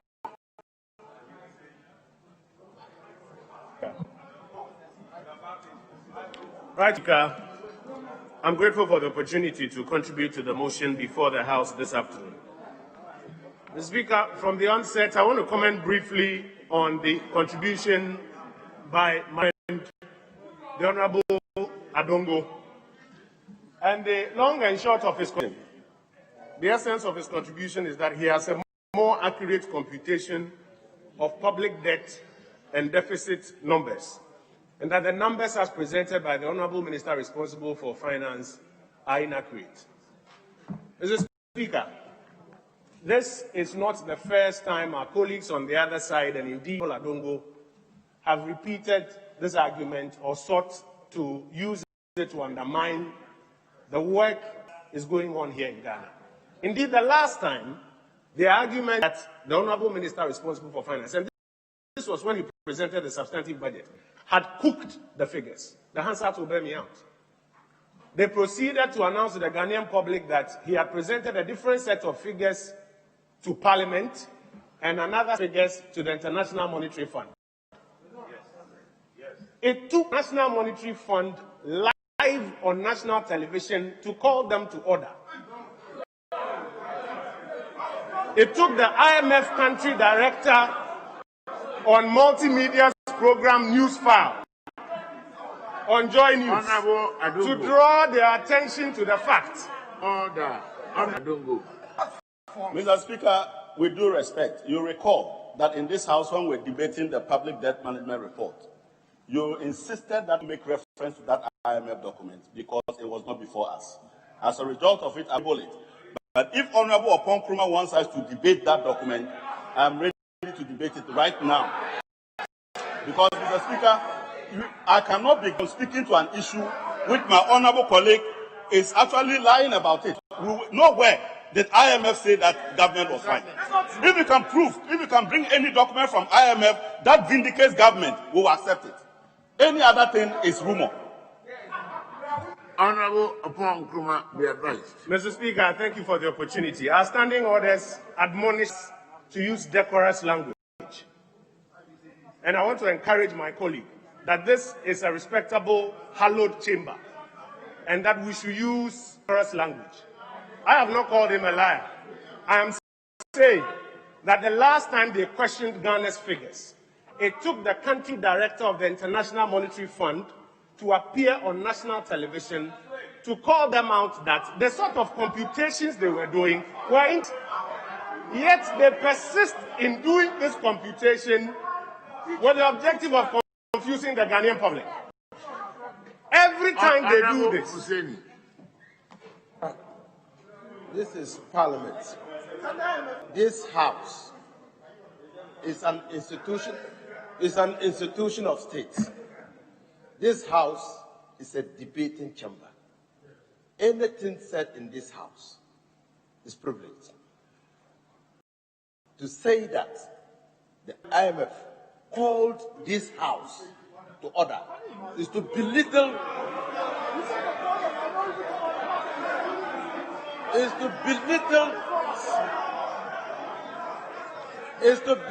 this House. Mr. Speaker, the assertion. Mr. Speaker, the assertion. One moment, please. The assertion that. One moment, please, because this is going private to what I also heard. Honorable Nkrumah. Mr. Speaker. You say the IMF called this honorable House to order? Mr. Speaker, I encourage my colleagues to calm down and listen carefully. I have never said I called Parliament to order. No, I haven't said that. I have said that our colleagues on the side have consistently made an argument, and the last time they made that argument, it took the IMF country director to call it out on national television. The computation they were doing was wrong. I have not said that the Parliament of Ghana has been called to order. Now, Mr. Speaker, let me proceed with my substantive argument. This exercise of consistently questioning the figures and claiming the superior computation which essentially makes nonsense of what the government of Ghana, the Bank of Ghana, and the ministry responsible for finance has put together and churned out, is untoward. It's untoward, Mr. Speaker. Indeed, the last time the government of Ghana was sanctioned for cooking the books, it was immediately after the tenure of the NDC power. We are not in the business of cooking the books. We are not in the business of cooking the books. And that is consistently international organizations and anybody who cares to follow the simple formula for public accounting agrees with the numbers that the government of Ghana puts out. But, Mr. Speaker, the story of Ghana's economic recovery... Mr. Speaker, order. It is factually inaccurate to say that the NDC cooked any data for which sanction. Mr. Speaker, let me put on record that when the MPP assumed power in 2001, they, being unpatriotic, wrote to IMF and said that they did not agree with the data. It is not IMF to Ghana to do any investigation to arrive at any cooking of data, but an unpatriotic government decided to report its country to the IMF and thinking that they were doing it, in the end, they were fine. So don't ever say that the NDC cooked any books. Show me the report from the IMF's investigation that said that we had cooked any books. Show me one report. Order. Honorable Dr. Akutu Osei. It's unfortunate. It's unfortunate that Honorable Adongo, who was nowhere near government, will talk about an unpatriotic government. Mr. Speaker, sit down. Honorable, we are not going to allow this. Mr. Speaker, I was in government at that time as a Minister of State. As a Minister of State. In fact, Mr. Speaker, I was also the acting finance minister. We had to go discuss the matters with the IMF. In looking at the data, their former finance minister, who then used to be governor, was the one who sent those numbers to the fund. We discovered that they had misreporting. That's what it is called.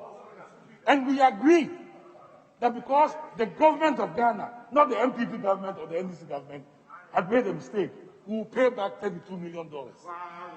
That is proper governance. Mr. Speaker, after that, we did not come and call the governor and say that you have misled us, so go to jail. That's proper governance. And this is in the records of the IMF. You should go and check it. Yes. Honorable Upon Nkrumah, continue. Mr. Speaker, thank you. And so we are not in the business of books. The records are clear. The last time that happened in Ghana. Mr. Speaker, the story of Ghana's economic recovery, especially in contemporary times, is being well documented in global academic think tank circles. In fact, the Hansards of Parliament are full with these stories.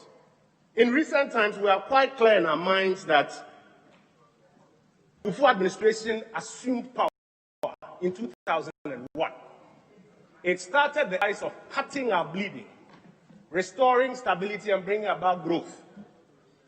By the time President Kufuor was leaving power in 2008, the global economic meltdown of 2008 was coming home to roost. And the economic foundation of this country suffered a jolt. Indeed, when the good president, or the good Professor President Mills, assumed power, he worked with Kufuor's oil to bring growth to about 14% in 2011.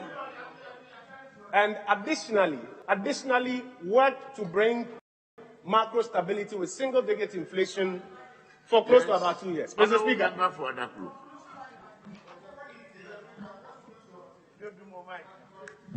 Mr. Speaker, I just heard my good friend say Kufuor's oil. I am not aware of any oil in this world that be labeled Kufuor's oil. If he says we discovered oil in commercial quantities under President Kufuor, and then it was developed under President Mills, that is a fact. And then the current president is benefiting from this investment, that is a fact. But there's no Kufuor oil or Akufo-Addo graduates. Right Honourable Speaker, thank you once again. It appears some cringe when you speak of dry bones. I thought a few months ago in this chamber, our colleagues on the other side were telling us your time is running. That the growth we were experiencing was because of Mohammed's oil. Mr. Speaker, Ghana was on a clear track until COVID-19 hit. But since it demonstrated compassion to tackle the challenges ahead of us, because of the heckling with some latitude, let me just speak to two things. The President has spoken about protecting lives and livelihoods. In the first instance, he has moved boldly to ensure that the second investment in preventive logistics to success. Additionally, Mr. Speaker, the President, as I'm sure all Ghanaians attest to, has provided free water, free electricity for those on the lifeline. Initially for 3 months, now for an additional 3 months, and as he announced last night, looks to do some more for Ghanaians. We were here in this country in the last crisis of 2014 to 2016. And we saw what little the government could do. Mr. Speaker, the second thing is the bold announcement by the President, the compassionate and caring President of the Ghana Cares Program, 100 billion Ghana cedis in the medium term, to do a number of things, to ensure food security, and to ensure that agri-productivity, agri-productivity that had suffered will be coming back to life, to invest significantly in infrastructure and support of business. Right Honourable Speaker, I conclude by drawing the House's attention to Appendix 1A of this mid-year review. And I'll just hit 3 headlines. First is agriculture.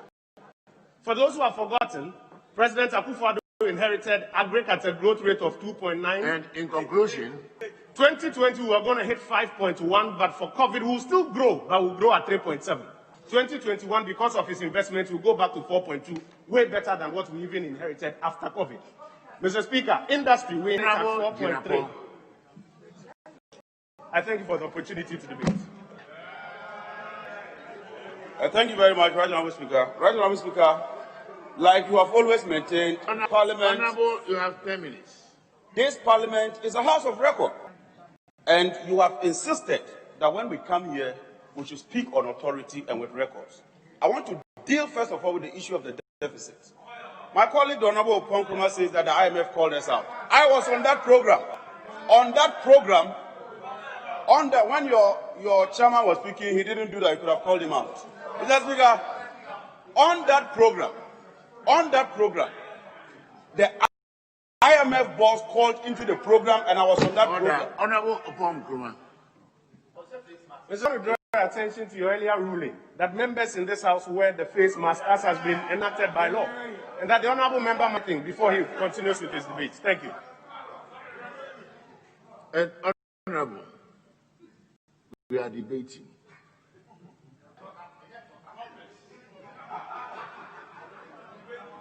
I am the timekeeper. Don't draw my attention to it.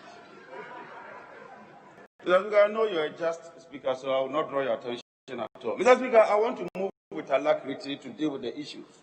Mr. Speaker, I was on that program. The IMF boss called into the program. It is inaccurate and untrue for the information minister to state that the IMF director called us out. On the contrary, the IMF country director stated that they are aware of the figures and that there's a disagreement between the IMF and the ministry. But Mr. Speaker, I'll prove it here. And I'm going to prove it with the minister's own budget. Yes. I refer to the 2019 mid-year review budget. Everybody should listen carefully. Go to Appendix 4, page 58. And I refer to the overall balance. The overall, as stated by the Minister of Finance, Honorable Ken Oforiatta, is 7.1%. So what are they talking about? What are they talking about? That is less than 5%.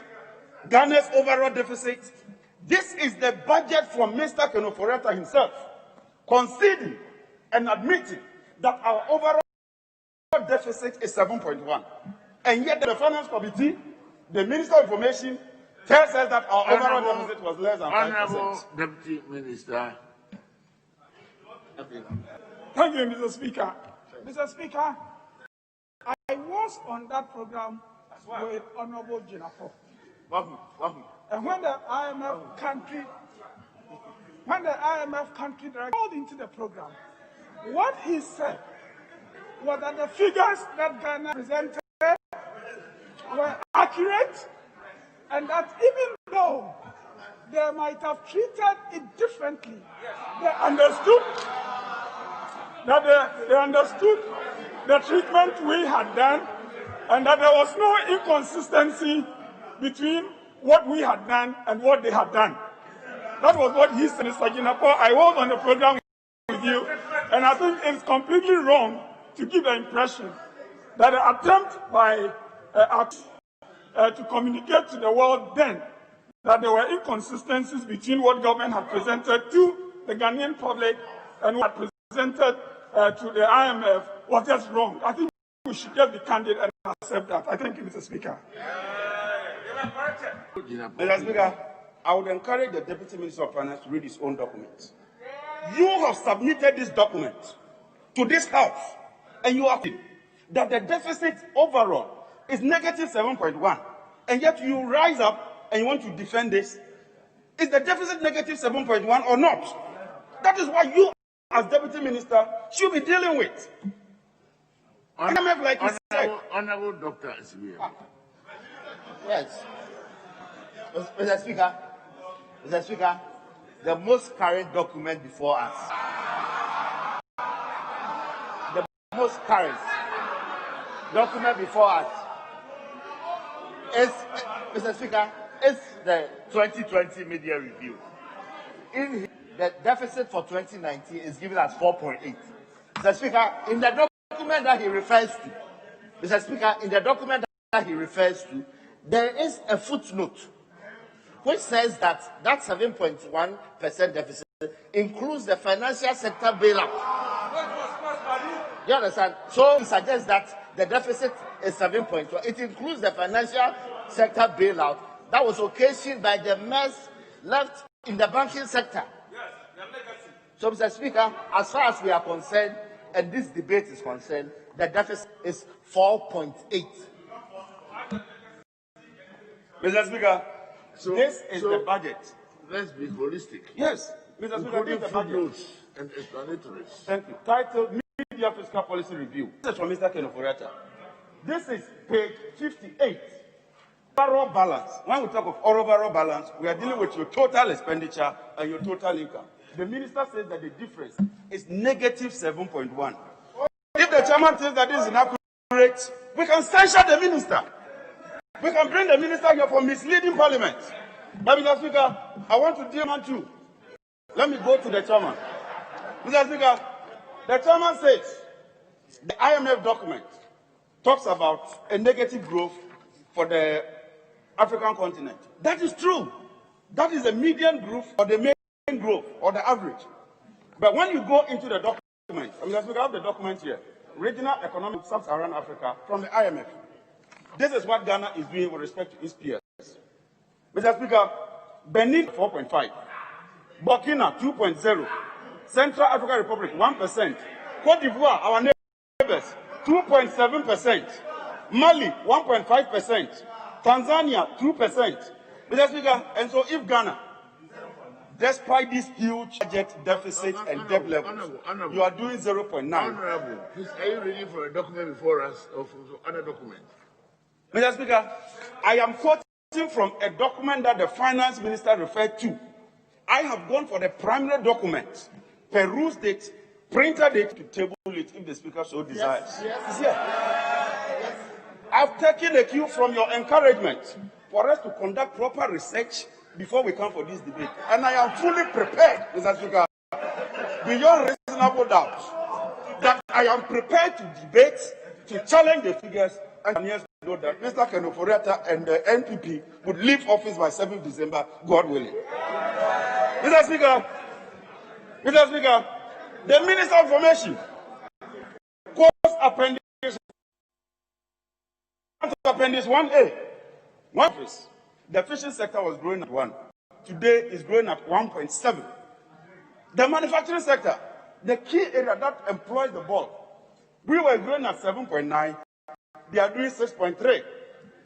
The construction that employs the bulk of the youth, we were doing 8.4. Today they are doing negative 4.4. Mr. Speaker, our debt level was 56.7%. Today the minister concedes that he has increased our debt to 67%. The exchange rate, we were depreciating at 8%. End of year, the year that they say they are proud of, they depreciated by 13%. The financial sector was growing at 8%. End of year 2019, you grew at 1.6%. Mr. Speaker, this is an abysmal performance. This is your record. This is your record. And the chairman spoke here, I agree. Despite your yabby. This is your Honorable, you will withdraw. No, Mr. Speaker. No, this time, and apologize. Honorable Dinapo, you will withdraw and apologize. Because Mr. Speaker, I withdraw and I apologize. Mr. Speaker, in extraordinary times, that is where we see leadership. That is where we think outside the box. Your revenues are dropping to 53 billion, and yet you want to borrow over 50 billion in just 1 year to fund deficit. Mr. Speaker, what is innovative about this? Your salary is gone down, and all you are doing is to go and borrow, to come and spend. No wonder today our debt is 258 billion from 120 billion. But if you want to see how critical it is, don't just look at the debt. Go and look at the interest payments.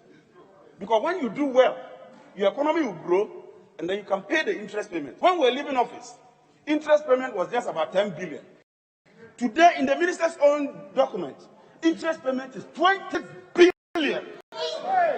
Why? Mr. Speaker, why? This is Ghana's economy. This economy is in a state of coma. This economy is in a state and on the verge of getting into a catastrophic state. Mr. Speaker, there's only one thing we can do as a country, and I speak as a patriotic Ghanaian, that the people of Ghana have to reject this incompetent government that has demonstrated that it has no clue as to how to deal with challenges. When we had the energy sector challenge, South Africa had a similar challenge. They grew by negative, we grew by 3.6%. That is where leadership and innovation comes to be. Mr. Speaker, I have looked at the budget properly, and I refer you, Mr. Speaker, to Appendix 3A, page 108. When the president came here, promising that the financial sector, which collapsed, they were going to pay them, we said that there was no problem. The provision was 44 billion. Today, the minister has decided that he will make provision for 52 billion. And you know what he's doing, Mr. Speaker? Go and look at the table and the appendices. All the critical sectors, he is reducing their budgets, even including Ghana Airport. The very company you say they are not getting money. The little that they are getting, you are reducing it. Mr. Speaker, in conclusion, Mr. Speaker, it is obvious, it is clear that contrary to the promise we received from the Akufo-Addo government, they have failed, and the failure is unprecedented in the history of the country. And on that note, come 7th December, the people of Ghana have no choice than to boot these people out. So we, those who know how to manage the economy, we shall come and manage the economy. Thank you, Right Honorable Speaker. Long live the Speaker. Long live the Republic of Ghana. Thank you. Honorable Abna Osei Asare. Honorable Abna Osei Asare. You have 10 minutes, Honorable. Thank you, Mr. Speaker. The first Deputy Speaker will take the chair. Thank you, Mr. Speaker. I really like the reaction when he said the better managers of the economy. Obviously, everybody knows that the MPP and this government are the better managers of the economy. Mr. Speaker, thank you for the opportunity to contribute to this debate.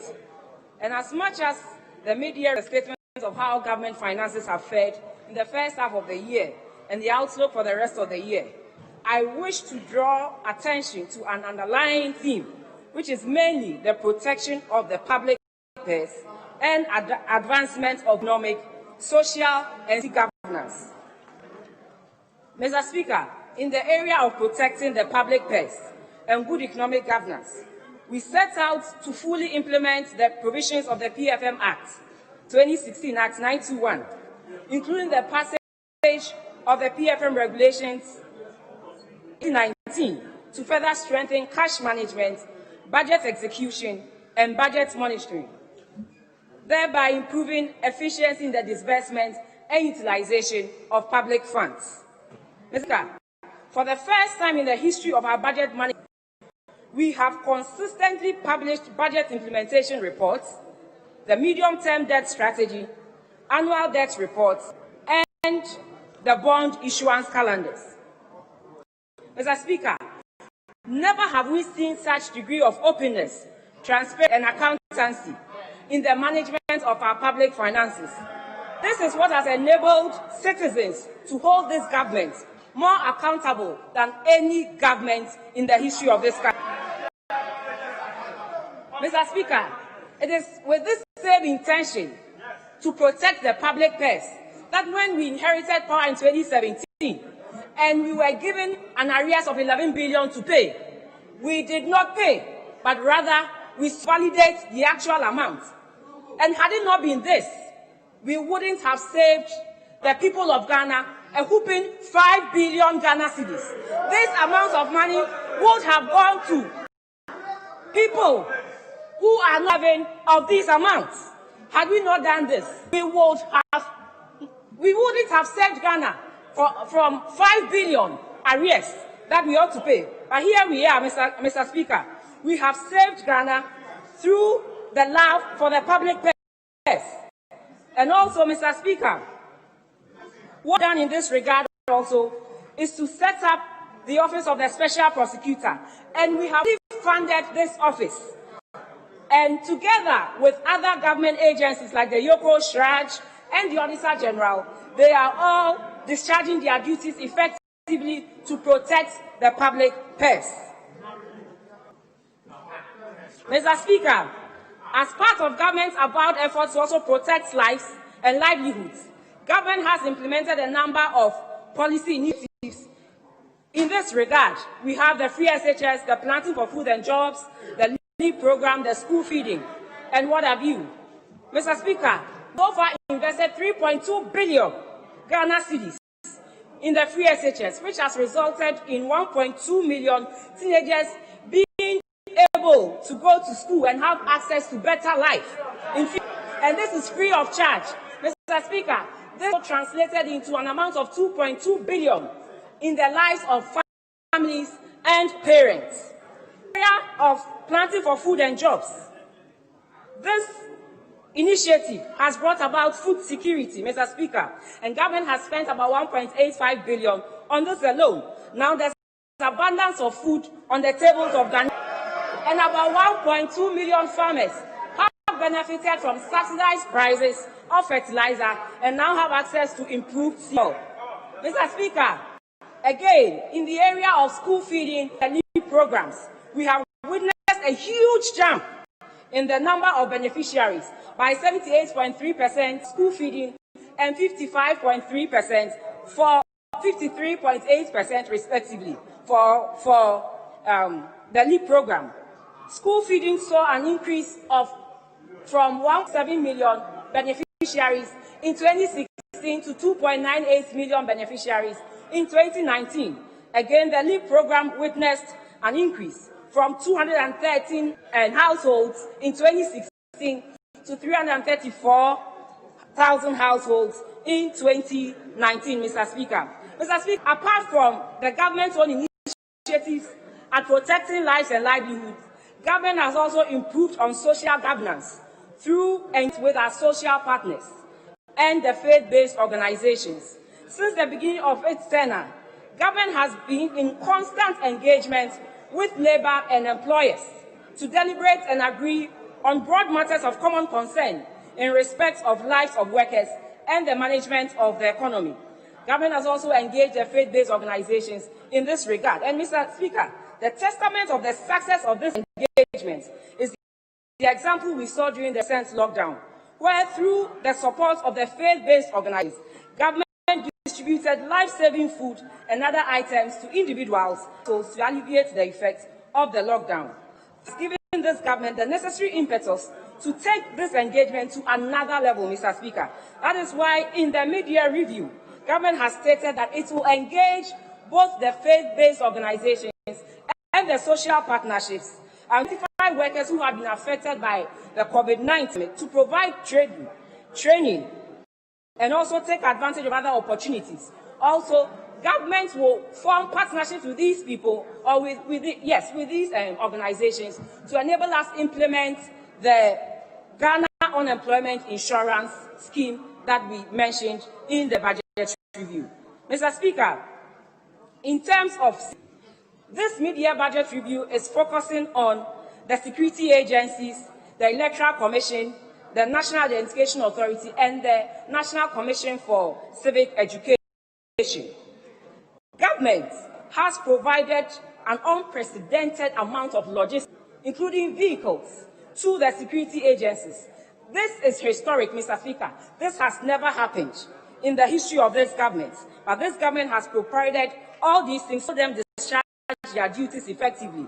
Again, Mr. Speaker, government will continue with the process leading to the conduct of this year's election, though this is being challenged by the COVID-19 pandemic. Mr. Speaker, there is an urgent need, therefore, to provide additional budgets to the EC, to the National Identification Authority, to the National Commission on Civic Education, and the security agencies to enable governments or to enable them discharge their duties effectively. Mr. Speaker, there's also the growing of terrorist activities, and this is real. And so there's an urgent need to implement security measures to protect our country as we move into the election period. And as government continues to take steps to strengthen both internal and border security, government will require 1.7 billion to protect the nation and ensure a free and peaceful 2020 elections, Mr. Speaker. Mr. Speaker, in conclusion, the government is in this very trying times has shown great leadership. This is what we call great leadership. Government has shown great leadership and resolve at ensuring that the dignity of the Ghanaian and livelihoods are protected, while also ensuring an unprecedented transparency in the management of the public finances. Our figures are not cool. We are transparent in our figures, and our figures will stand the test of time any day, any time. Mr. Speaker, with these few words, I urge the House to approve this mid-year budget review and also the supplementary budget for the year 2020. Thank you, Mr. Speaker.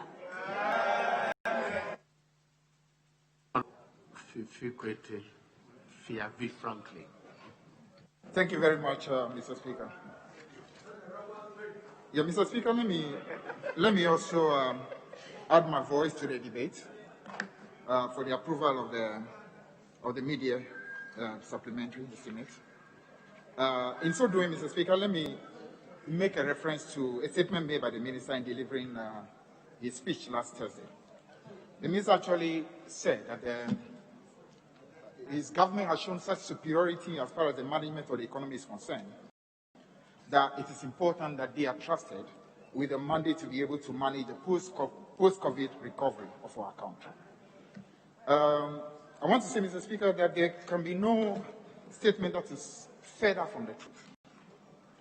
In 2016, Mr. Speaker, this country had a force majeure affected the FPSO and affected oil production. As a result of that force majeure, we had growth that ended that year at 3.4%. This year, with oil growth coming down by just projected 7.7%, we are talking about a GDP of 0.9%.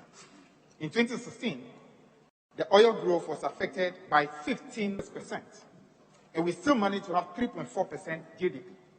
This year, less than half of that, and we are talking about 0.9%. That's called shambolic performance. That's what we call abysmal performance.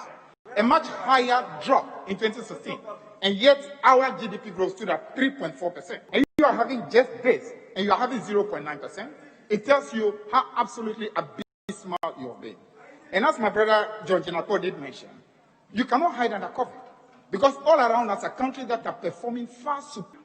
So you cannot use this as an excuse. Cote d'Ivoire is facing COVID. They are growing by almost 3%. Rwanda is growing by 3.5%. And all these countries around are performing.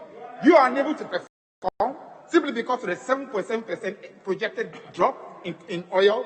That is not an excuse. Mr. Speaker, we're talking about a government that came into office in 2017 and spoke a lot about 6.3% budget deficit that they had met. And actually made it that was the most disastrous situation that the country had.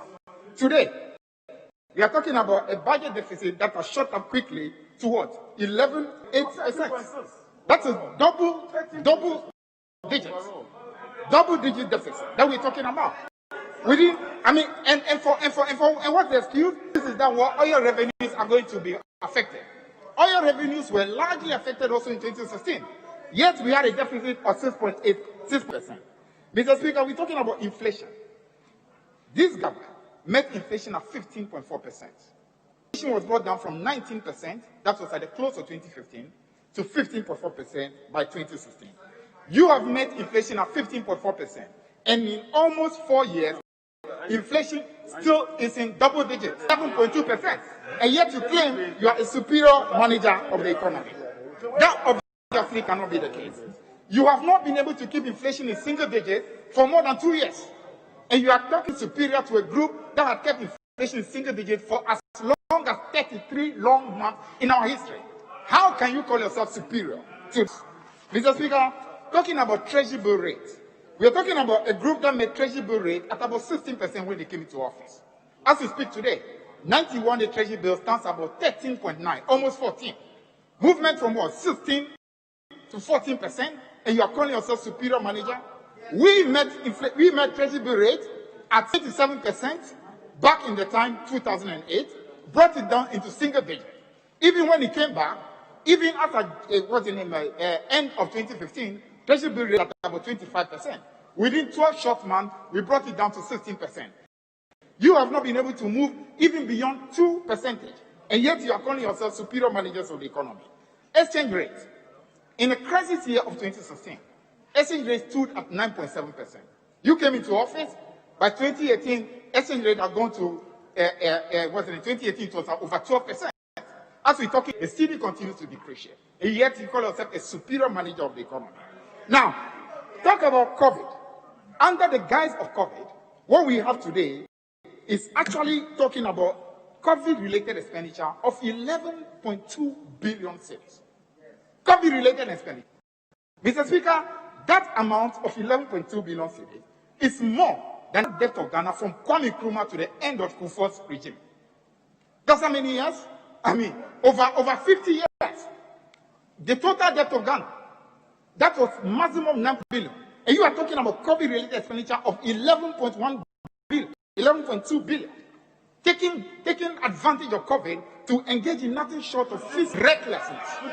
Fiscal recklessness. Mr. Speaker, we're talking about a situation where today we have debt to GDP that is now moved from 50% to now 67%, approaching 70% threshold, the dreaded threshold of 70%. And what is there to show? When you ask, they say, well, they spent 2 billion cedis on free SHS. You had access to over 300 billion cedis in the space of 3.5 years. And all you got is 3.2 billion cedis in free SHS, a drop in a mighty ocean. Nothing to boast about. Mr. Speaker, let's talk a little more about some of the main main issues that have happened over the period. This is the government that we say to have been the most favorable government in virtue of the assets that you inherited. What are some of those assets? You had access to two massive fields that no other government in our history have had. You have access to, what's the name? A gross international reserve of 6.2 billion. You had access to ESLA fund of minimum 3 billion a year. You had access to a situation where Doomsor was solved. Mr. Minister was trying to take credit. It's for information. Doomsor was resolved long before your government came to power. So don't stand here and try to give the impression that you had anything to do with it. We had access to Exim Bank that was set up for you, which today you are using to fund some of the project without even showing gratitude. You had access to cocoa production of almost 1 million metric tons handed over to you. You had a contingency 530 million handed over to you. You had a trouble gas that was saving you a minimum $300 million a year. All these are civil legacy that we handed over to you. We handed over to you a balance of payment surplus, gave you the most unprecedented legacy of infrastructure in our history. Handed over to you a buffer that today you are using as a boat for all your food, planting for food and job. And what do we have for all this? Nothing, very little to show. As we talk today, shambolic double-digit deficit, 0.9% abysmal GDP growth, collapsed businesses, contractors that are not being paid, unemployment level, and all kinds of agony and suffering that you have brought. And in the midst of it are slogans upon slogans, duplicity, hypocrisy, broken promises. That has been the order of the day. So when we are talking about economics, you should not even dare talk about superiority. You cannot even touch the sole of our feet when it comes to management of the economy. Oh no, baby. Growth, 14.4%. It was not because of oil. The non-oil growth in that year is 2%. Solid, which has been the highest you have had so far. And yet, you beat and call yourself a superior manager. You don't know anything about superiority in economic management. Thank you very much, Mr. Speaker. Honorable Anthony Ifa. Thank you, right, Honorable Speaker. I would also like to contribute to this motion to approve the mid-year review report and also the supplementary budget. Mr. Speaker, the arguments that have been made significantly by the minority seems to forget that we are in a COVID era and that before COVID, the performance of this country, every single index was positive. And I would like to, for example, limit myself again to the banking sector, how much improvement the banking sector enjoyed before COVID. References, Mr. Speaker, to the annual report of the Bank of Ghana for 2019, and these figures are published on their website. Mr. Speaker, soon after the cleanup, the total assets of the banks increased by about 22.8%. And so when Mr. Jinapo says the banking sector increased by 1%, he seems to have forgotten the index that determines growth in that sector.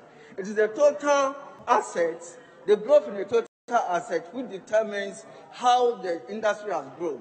And the industry, according to the annual report of the Bank of Ghana 2019, the total asset increased by 22.8%. This is far different from the 1% that he postulates here. Mr. Speaker, the ratio of total earning assets, that is the loans, advances, and investments to total assets, also increased from 65% to 68.5% in 19. So, Mr. Speaker, before COVID, the banking sector had become sound, it was robust, and it was profitable. Funding sources of total assets were mainly from deposits. Deposits accounted for 64.7% of total funding for the banking sector. Banks were borrowing, and particularly borrowing offshore. And so they were exposed to big exchange rate risks. Today, the domestic market is able to provide about 64.7% of all the deposits that these banks require. Mr. Speaker, the financial soundness indicators of the banking industry are also captured in the report, and I'd like to look at only three: profitability, solvency, and then liquidity. Mr. Speaker, if you look at profitability as of December 2019, the return on equity was 19.9, away from the 17.3 that was registered in 2016. The return on assets was 4.1 against a 3% performance in 2016. Return on earning assets, Mr. Speaker, grew from 5.1 in 2016 to 5.6, and these are significant increases in the profitability ratios. Mr. Speaker, cost to income is a standard measure of profitability. In 2016, the banking industry was recording an of 57.4% cost to income ratio. As of December 2019, was 54.8. Net interest margin, 13%, and we are now doing 10.9. What that indicates is that the spread between lending rates, deposit rates, and lending rates has reduced from the 13% to 10.9. Mr. Speaker, these are good indications of the profitability. Now, if I must look at the solvency, capital adequacy ratio, as we speak in 2019, December 2019, Mr. Speaker, was 17.5%, above the prudential requirement of 13% under Basel II and Basel III, and especially with the revised rates to 11.5, it's even much, much better. Capitalization, or the net worth of the owners of these local banks or banks in the country, which has also grew from 9.2 billion in 2016 to 18.9, more than double the net worth of the owners in the country, who would say that the banks did not do well after the interventions by the central bank and the government of Ghana. Non-performing loan ratio reduced from 22% in 2016 to 14.3%. Mr. Speaker, these are great indications of the solvency of banks. And if I take the liquidity indicators, I already talk about two. Liquid assets to total assets, 84.8. Today, as of December 29, it's 92%. And if we were to use liquid assets against volatile funds are funds that could just vanish from the banking system. Mr. Speaker, as of 2016, the total assets to volatile funds are 1.8%. This has been improved to about 150%. Mr. Speaker, what is very, very interesting is that in 2009, Bank of Ghana conducted two tests, stress tests on the banking sector. The mid-year test, stress test, and the end-of-year stress test in 2019. And these are the results of the exercise. Mr. Speaker, the banks had capacity to, they were so robust that they could stand shocks in interest rates, the shocks in liquidity, and they could stand shocks in exchange rate changes. Mr. Speaker, as long as the banking sector, the Bank of Ghana decided to test its own banks after the 2015-2016 stress testing, in 2019, a similar exercise was conducted. The results were far different from what was done in 2015 and 2016. And who says these are not better managers than the 2016-2015 managers? Mr. Speaker, even in 2020, moving away from 2019 and coming to 2020, the performance between January and June saw some improvements until we had COVID-19. Banking sector performance was generally good, total assets grew, and the growth rates were even higher than as of December 2019. But I would not like to spend so much time there.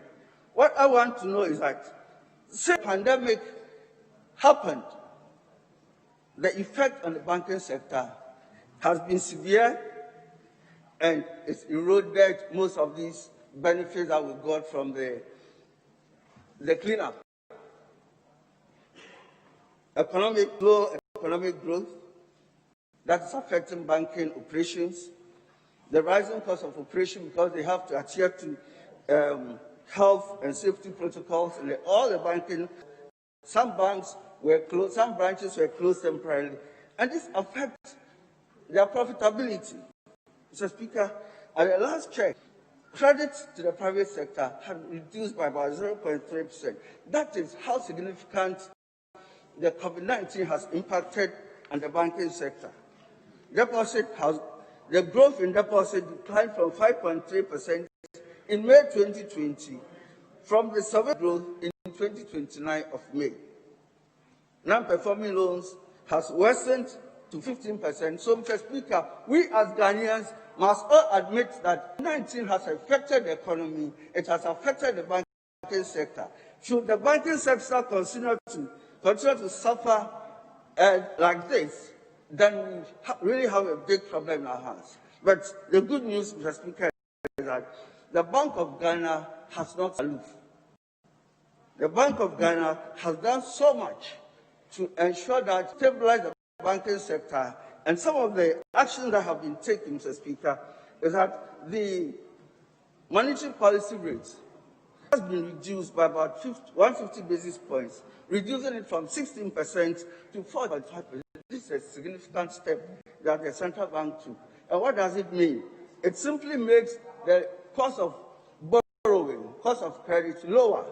And the whole intention is to ensure that these banks will continue to lend to our corporates and the households. Mr. Speaker, there was also a reduction in the primary reserve requirements from 10% to 8%. What this also means is that it provides additional liquidity to the banks, so the banks can do more lending to our businesses. Reduction in the prudential limit of capital from 13% to 11.5%, Mr. Speaker. This is also a big step to ensure that the banks have money to lend to these banks. But I get excited when I read that the government is providing a 2 billion guarantee to these banks to support strategic industries in our country. Mr. Speaker, 2 billion of guarantees will allow the banks to continue to give credit to companies that hitherto have defaulted because of the impact of COVID-19 on their businesses. It will also encourage these banks to reprofile or restructure loans that are behind schedule with repayments. And there's also the possibility that these banks will give fresh credit to industry so that industry will continue to work and continue to keep our people in employment. These are great interventions. And so I see that in spite of the impact for Ghana, I'd like to conclude my talk by saying that a lot of progress was made with COVID-19. COVID-19 railed most of this, but the government is in charge. The government is managing the situation. And when we talk of Ghana Cares, people get scared. But it's doable, and the program indicates that the public sector or government will provide 30%, and the private sector will be encouraged to do 7%. But there's a caveat. It depends on Parliament, because legislations have to be passed or amended to encourage private participation in the big vision of the President of the government of Nana Akufo-Addo. Mr. Speaker, it's also going to be the establishment of a development bank. And already we have foreign investors showing big interest in this initiative. Having a development bank in a country would motivate, would provide long-term funding for the kind of infrastructure developments, for manufacturing, for industry, and so, Mr. Speaker, now that we are seeing the automobile industry picking up, I'm sure with the establishment of this development bank, they will get more encouraged because they are sure you're going to get at cheaper rates. One other thing, Mr. Speaker, is that now government is going to prioritize its purchases by concentrating on suppliers. Procurement is now going to be localized. And that, Mr. Speaker, I think will help revitalize or grow the economy as we go along. Livelihood support, I think my sister Abena said a lot about livelihood support, and I would not like to repeat that. So I pray that this would approve the media and the current policy of government. I thank the Speaker for the opportunity.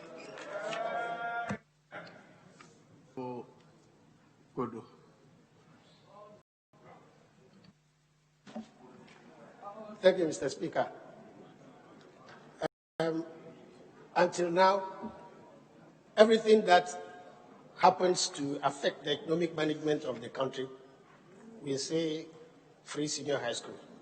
Fortunately, IT has come to bedevil the country again. So we have got an additional excuse. We've got another excuse to badly manage this economy. I'm wearing it. I'm wearing it. Mr. Speaker, when we are reviewing the budget, we have a base. That was the 2020 budget presented to us. Now, when you open to page 216 of the 2020 budget, oh, Mr. Finance, you are going. Under non-tax rate, we have the other income, 1,370 million. When you come to the review on 113, suddenly that figure has changed to cocoa board. And I remember when I raised the issue during the main budget discussions that cocoa revenues were not included, Dr. Anthony Akoto said 0. But all of a sudden, we have 1.372 billion. What are we doing? So, Mr. Speaker, if you want to do a review, we must use the original document and review it in the review statement. Not that we just go and change anything and bring in here as a review. Mr. Speaker, the Minister for Finance should go and look at this and do the necessary correction. Honorable Member for Whole Central, you mentioned the minister's name, so he wants to respond to you. Yes. Mr. Speaker, I thought we were debating the budget that the Minister of Finance presented last Thursday. Honorable Kudo said he complained about something, and I said it. He didn't give the date, the time, and for what purpose I said it. He just makes a blanket statement. I think he should just stay on debating the budget rather than using it for cover.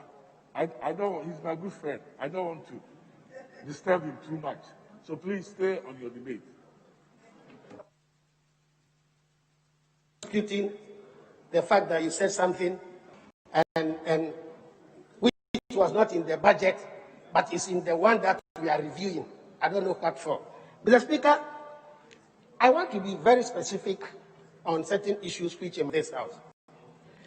Earlier on, when the minister came to the House to lower the cap on the Ghana Stabilization Fund, he gave reasons for how the money will be spent. In the same vein, when he came for the rapid credit facility, he gave some of the reasons. When we required him to give the details, he said he would do it in the media review. But here we are, there is nothing in the media review showing how the 4.5 billion cedis from the IMF under the rapid credit facility has been applied. There is nothing here to show that. And besides that, you will notice that in table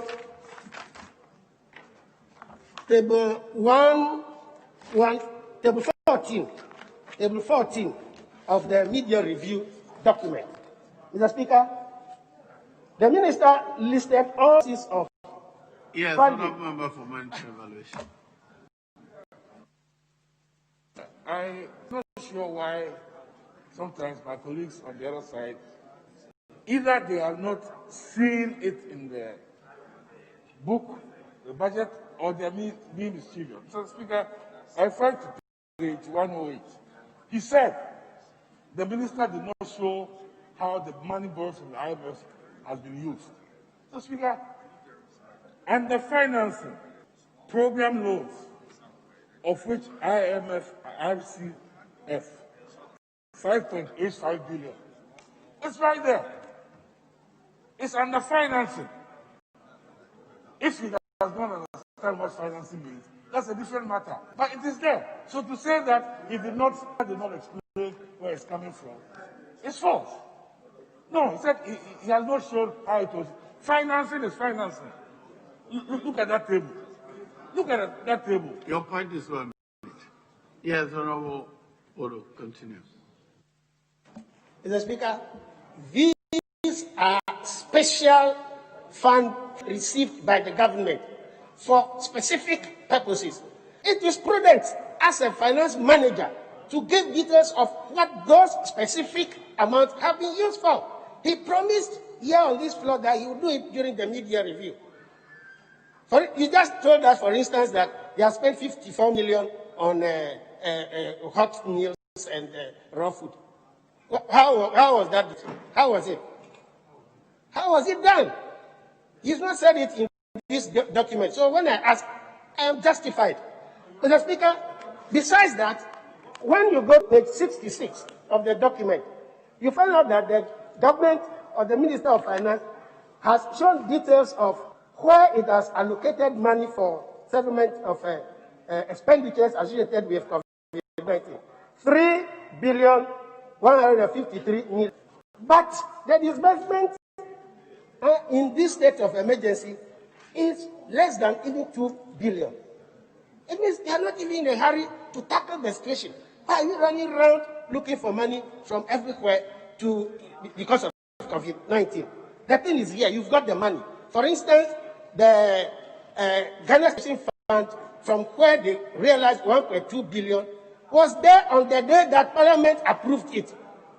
It was available on the day that Parliament approved it. But up to now, they have not disbursed the 600 million Ghana cedis to beneficiaries. Up to they have not paid frontline health workers the 50% salary allowance. They have not. You have paid. How many people have you paid? You see, so they are not even prepared to disburse these amounts which we have put together for them.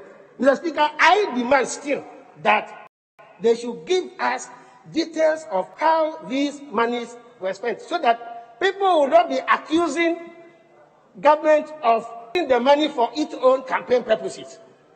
We need to know the details of the expenditures.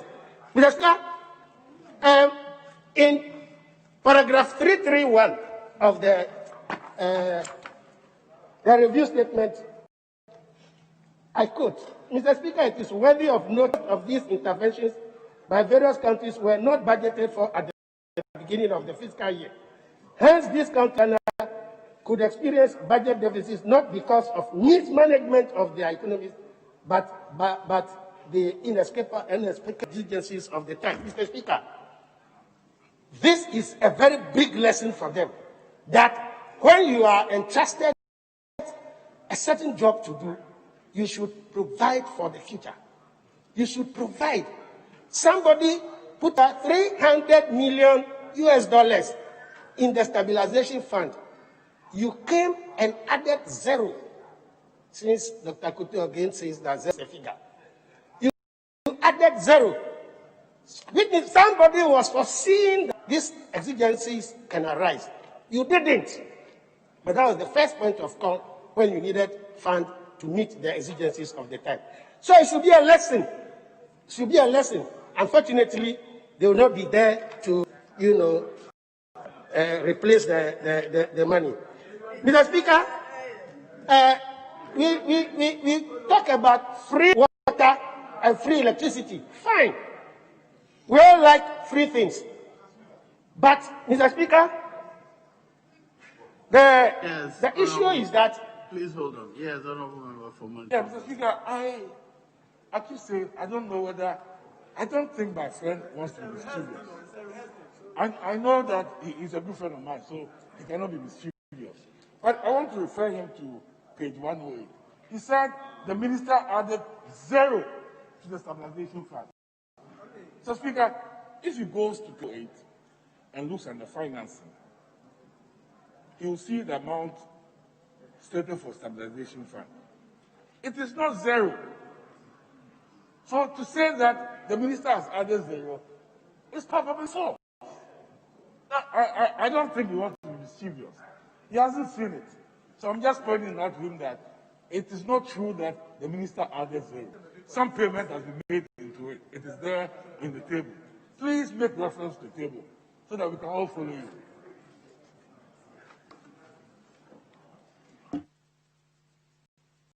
Yes, honorable. Mr. Speaker, I'm compelled to rise. The Honorable Minister for Monetary Evaluation must endeavor to let the debate flow. He's interjecting and interrupting the Honorable Kodo, in my view, unjustifiably. First, he stood up to make reference to 5.8 billion. If you have the breakdown of the 5.8 billion provided, the Honorable Kodo was saying that as he peruses the budget in the mid-year review, not wholesale figures, he has not seen a breakdown of the 5.8 billion. Now you are referring to stabilization fund. He said that before the MPP era or this Minister of Finance, the John Mahama administration, without necessarily saying so, had reserved some money in the stabilization fund, which you had to draw for contingency for COVID. Before then, what did this administration allocate to that fund? That's what he said. If you have the numbers here, that's what he said. And you are interjecting again that it was 0 because from 2017 to yesterday, this government has not set aside any money for the stabilization fund. That was his thought. And you are interjecting again. Honorable members, having regard to the state of the business of the House, I direct that the House sits outside the regular hours. Yes, Mr. Speaker, my good friend, Honorable Haruna, you know, when you were in SRC, and I used to call you to teach you. Now, I cannot do that because you are a minority leader. But to suggest to you, if you want to take it, that's fine, that from 2017 to 2019, there have been payments into the stabilization fund. It is not 0. You can only find it if you go under financing. You see a negative sum, which means payment into the stabilization fund. So there have been consistent payments to the stabilization fund. That is where you find it. And program financing is not like project financing. The hospital is 20 million. It is program of the budget. It can go into your salary. It can go into social security payments. There's a difference. So you have to be careful. You don't say that, give me how government wants to borrow sovereign bond 3 billion. He said, how went into wages. When it goes into the solidarity fund, money is fungible because the expenditures have been defined in here. Some of it, they go to pay your MP monitoring. That money, it goes to pay you. How come we are not identifying it? So please, let us be clear about the economic terms so that we don't mislead this out. Honorable Kodo, please complete your contribution.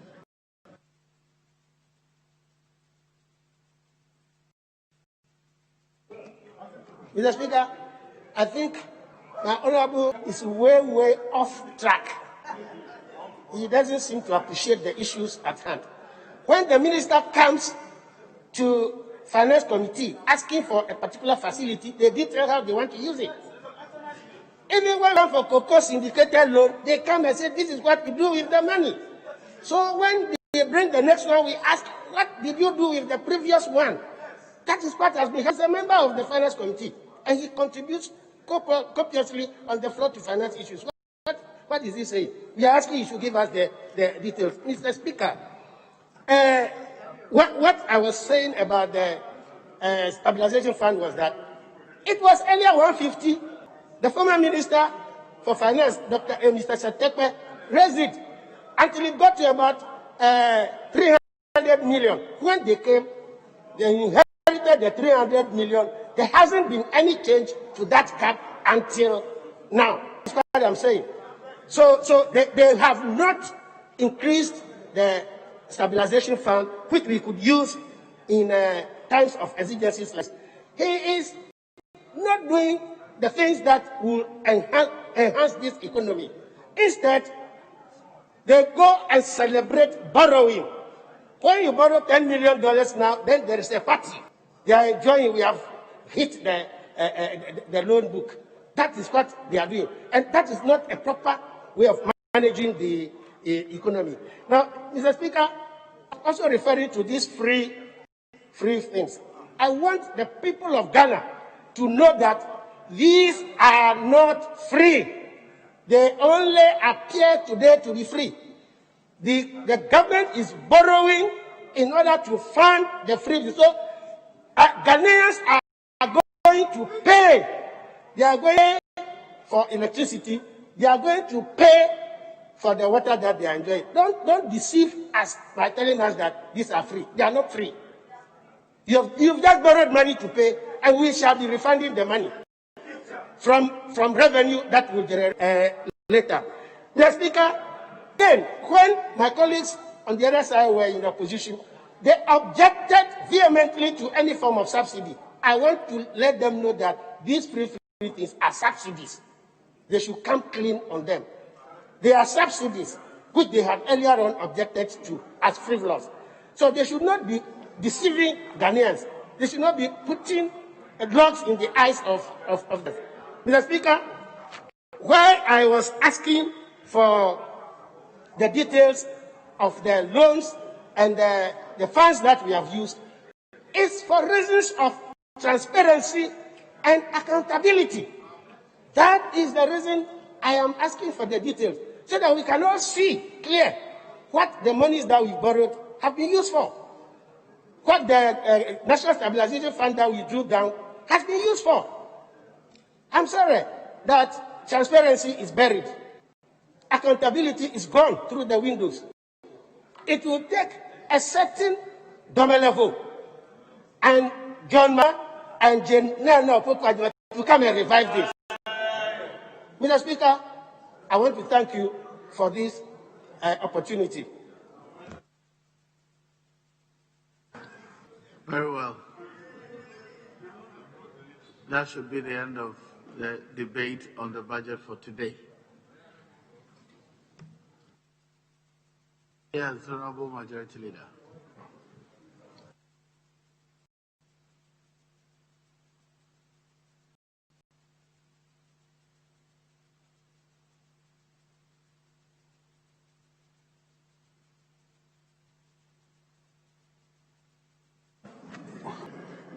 Mr. Speaker,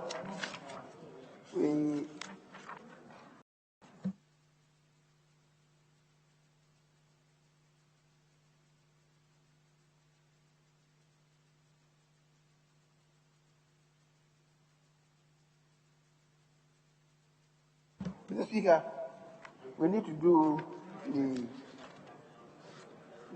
bill and the honorable member for Ayesiano. Okay, it's just re-entered. Is to lead us in the course of the aircraft accidents investigation and prevention program. So we can start with that. That is item number 12.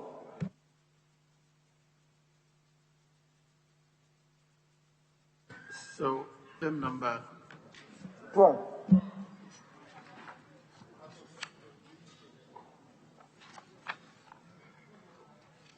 Very well.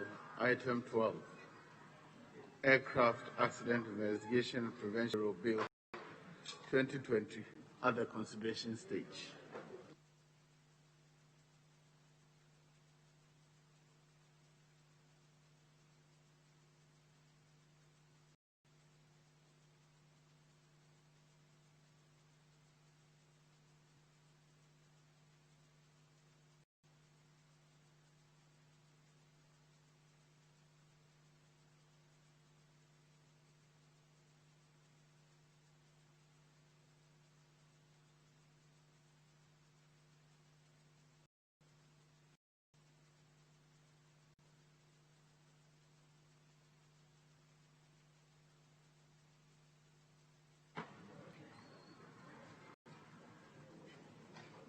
Yes. A short title. Why are we starting?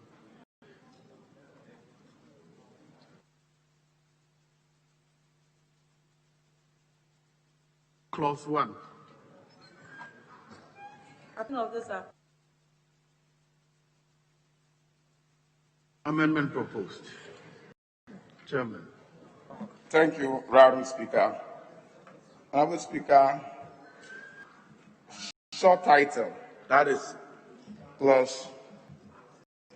The short title, amendment proposed, before accident, insert aircraft.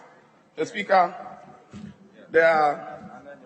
we have a motor vehicle accident, and this is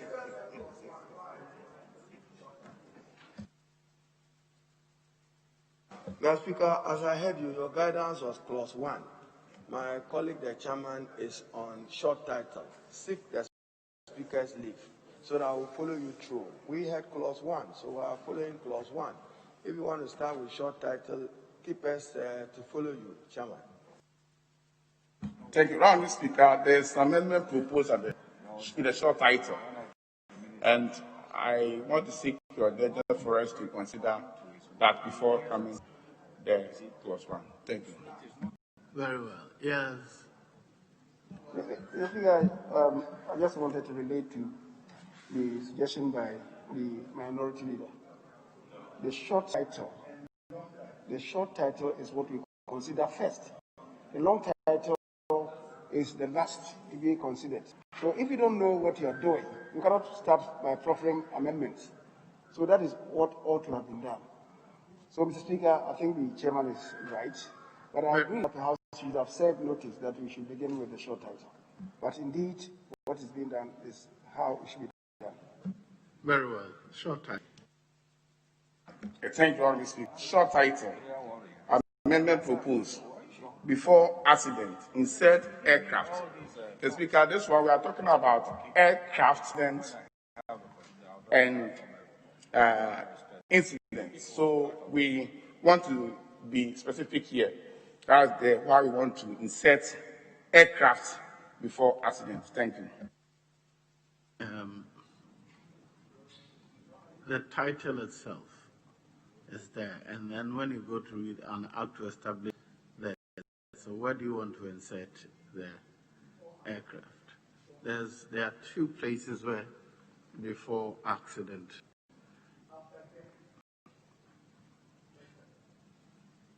A bill entitled Accident Investigation Bureau Act. Do you want to add the aircraft to that one? A bill entitled Aircraft Accident Investigation and Prevention. Want to add the aircraft to that one? Yes. Right, Mr. Speaker, I think you are right. Actually, need to further amend what Chairman has done. As you rightly said, a bill entitled should read a bill entitled Aircraft. So before accident, we have Accident and Investigation and Prevention Bureau Act. We discussed this during the second reading as well. So if the chairman can confirm this, we want the amendment should further be reading Aircraft Accident Investigation and Prevention Bureau Act. Act 2020. Thank you, Mr. Speaker. Yes, honourable members, the proposed amendment for the consideration of the House. Yes. Mr. Speaker, I support the proposed amendment from Honourable Agoja. Mr. Speaker, doing this in line with Annex 13 of ICAO, and it is referred to as Aircraft Accident and Incident Investigation and Prevention Bureau. So we must also do it in conformity with the Annex 13, which we have already ratified. Well, the chairman first. Yes, Chairman. Thank you, Honourable Speaker. I with them. But if they want us to add incidents, aircraft, accident, and incidents, then what ICAO is talking is not any incident, but incidents, so that it becomes accident, aircraft accident, and serious incidents. Yes, Majority Leader. Mr. Speaker, I support the Chairman amendment, only the portion where he wants to qualify incident with serious, that I will disagree with him. But an act to establish the Aircraft Accident Investigation and Prevention Bureau, that is the official communication which came from the office of the President to Parliament. It had aircraft. It was doing that we left it out. So, question to mean that even when we come to clause 1, Chairman, this act applies to, you have to do an amendment to 1A2 to add again, in my view. I don't see an advertised amendment. But, Mr. Speaker, I support him, but we see that even if the Chairman listens to himself, when he was moving the motion for the short title, he himself said accident or incident. We don't need to qualify incident, serious or unserious. Incident is enough. And I just think that we should be consistent. Global practice, Mr. Speaker, all of them say accident or incident. For instance, if an aircraft is just taxiing, anything can happen and the leg will wobble. That wobbling may not necessarily be an accident, but that's an incident that could cause an accident. And that's an incident which will ground the flight off. So that is why he must accommodate incident qualifying accident. Thank you, Chair. Mr. Speaker. Yes, Honorable Majority Leader. Mr. Speaker, I believe we need to incorporate that leg of incidents. It's not for nothing that many aviation authorities are now taking measures to prevent birds from flying in the area of airports, such that the aircrafts don't come into encounter with birds, because if they do, anything could happen. That is an which may result in an accident. So, Mr. Speaker, I believe that adding that link is good, except I'm not too sure what to do. We should use the conjunct or the disjunct. The convention that you are relating to talks about aircraft accidents and incidents. Now, in the amendment you are suggesting, you are saying accidents or incidents. What it is that we want, we should be very clear in our minds. And, Speaker, we can't then respond appropriately. So I agree that we should add that leg. Should we use the conjunct disjunct? The convention itself is talking about the conjunct, accidents and incidents. But what proposal they are submitting before us is now using the disjunct. It's all accidents. Accidents or incidents. So let's be very clear.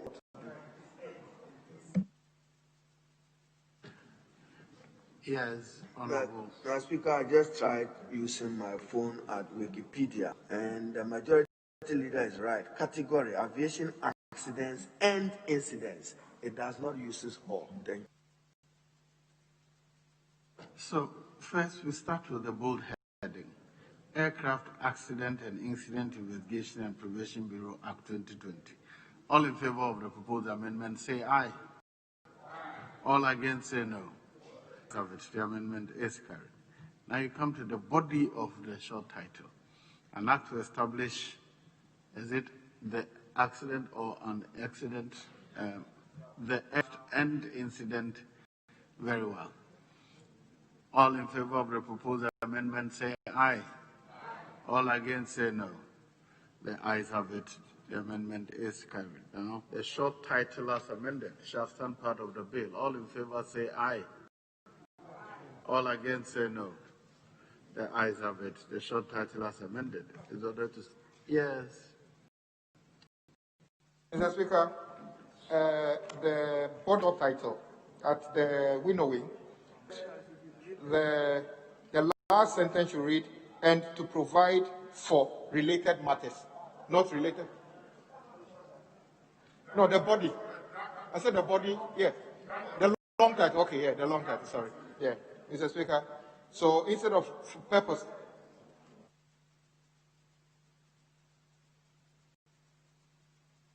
Very well. Okay, so, okay. The question I put was on the short title. So the short title of it shall stand part of the bill. All in favor say aye. All against say no. The ayes have the amendment is carried. Now the short title as amended shall stand part of the bill. All in favor say aye. All against say no.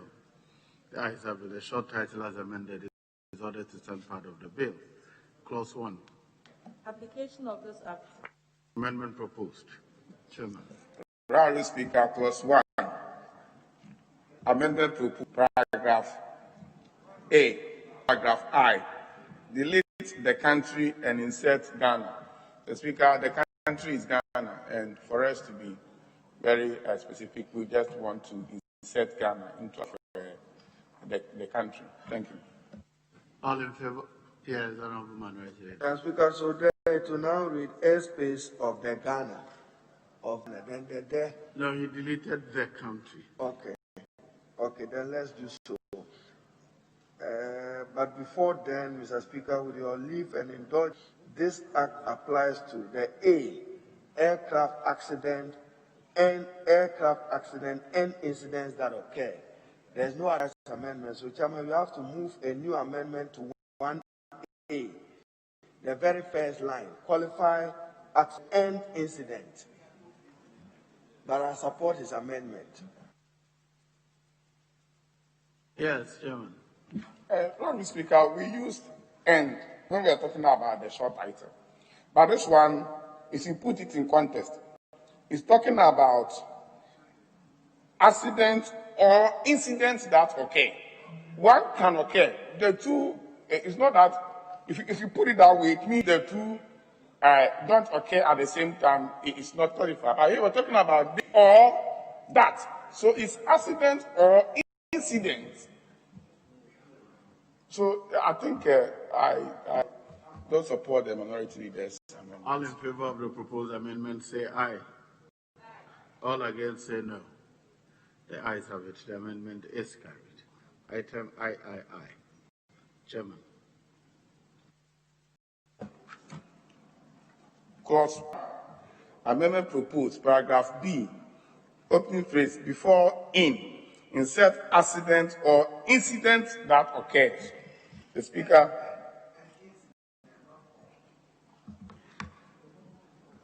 It should be all in the body.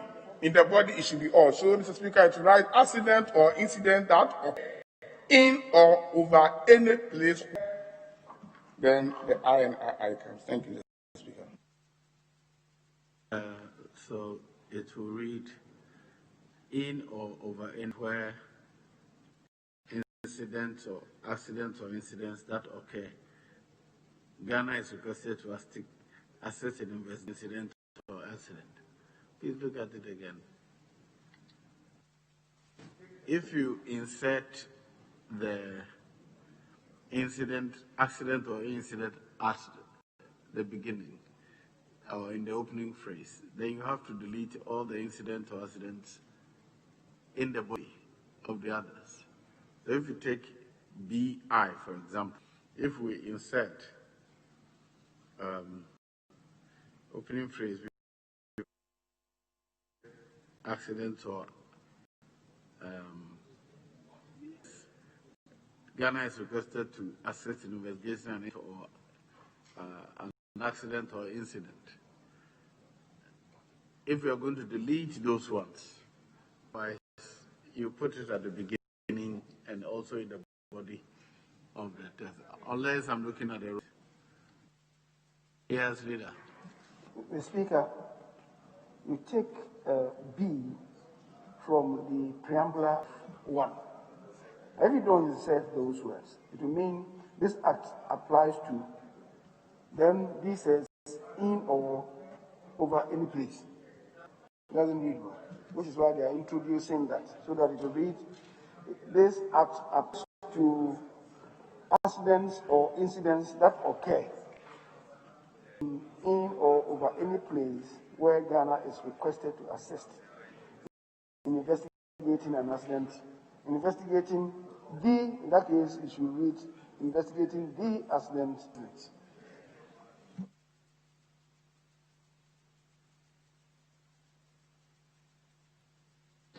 All in favor of the proposed amendment say aye.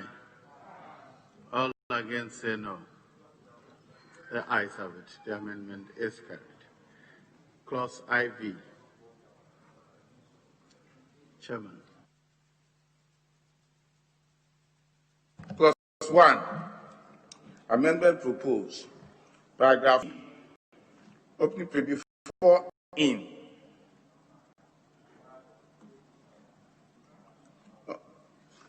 No, Mr. Speaker, that's clause 1. Amendment proposed. Sub-clause 1, paragraph B. Sub-paragraph IV, line 2. Delete the. So, Mr. Speaker, it will read, the aircraft involved is registered in an state, but is operated by an entity established in Ghana, not. Thank you. All in favor of the proposed amendment say aye. All against say no. The ayes have it. The amendment is carried. Now, clause 1 as variously amended. Yes, Honorable Minority Leader. Mr. Speaker, before your question on clause 1 as variously amended, I note that I was defeated, but sometimes, Mr. Speaker, I will read for the record. If you say preliminary provisions, application of this act, and you come to say this applies to, and you don't want to qualify the accidents with aircraft. No, he said he didn't agree with me. I don't have a difficulty, but you see, this act applies to accidents. No, because he said he didn't agree with me, I had to sit down quietly. After a second thought, Mr. Speaker, I think I'm right. It cannot just be any accident or incident. The clause 1A, I think it should still be qualified. Leader, look at it well. The clause 1A, the opening, agreed. But because I didn't settle down well, I got defeated while sitting down. But before Speaker can put the question, we need to. Mr. Sheffley, I didn't go back to the issue raised by the minority leader, because I thought it had been taken on board. Indeed, because that is the first time we are mentioning it, it should be part of it. That is how it should be. This applies to aircraft. That is why I mentioned it. I said aircraft accidents and incidents that occur. That's the first one. So Mr. Speaker, I thought we had taken it on board. That's why I didn't overflow it. But that is how it should be. All in favor of the proposed amendment say aye. All against say no. The ayes have it. The amendment is carried. Clause 1 as variously amended shall stand part of the bill. All in favor say aye. All against say no. The ayes have it. Clause 1 as variously amended is ordered to stand part of the bill. Clause 2. Application of conventions. There's no advertised amendment to clause 2. All yes, Leader. Mr. Speaker, especially there is a minor thing that ought to have been done to 1B Roman number 3. 1B Roman number 3. The chairman deleted a definite article in Roman number 4. But he ought to have done the same thing for Roman number 3. That this act applies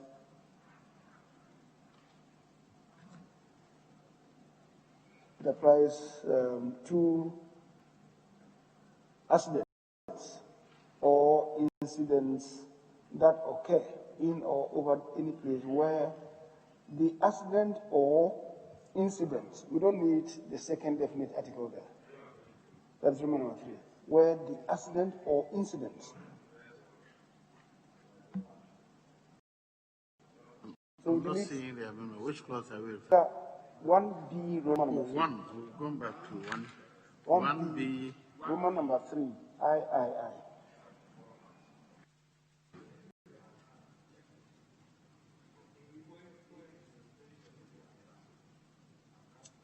Within the oceanic airspace in the Accra Flight Information Region.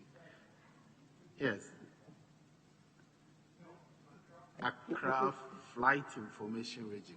It's a known and defined region, so that is appropriate. But which one is the... Yes, I'm talking about 1 Roman number 3. Number 3. Yes, 1B Roman number 3. In the accident or this applies the incident. To accidents or incidents that occur in or over any place where the accident or incident. I'll just say I don't need the second definite article. Yes, I have put the question on, so I direct the draft persons to delete the in the Roman numeral 3 of clause 1B. Yes, Honorable Mafado. Yes, Mr. Speaker, Accra Flight Information Area, as you rightly said, is a defined area. In fact, it goes even beyond what as a territory of Ghana. So it's a term of fact. It's not restricted to Accra. It goes all beyond the boundaries of Ghana.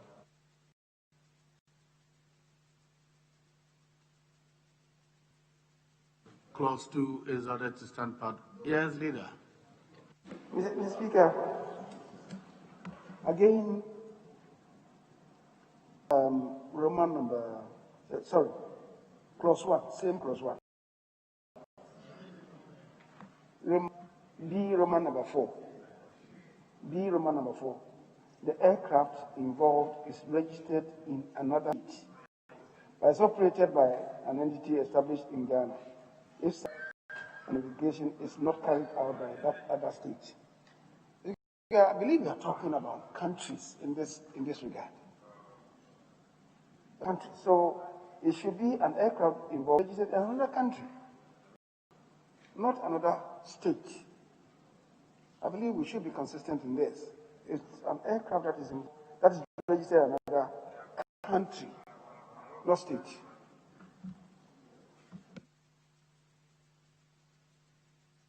Very well. Yes, Chairman. Mr. Speaker, the ACAO Convention always talk about member states.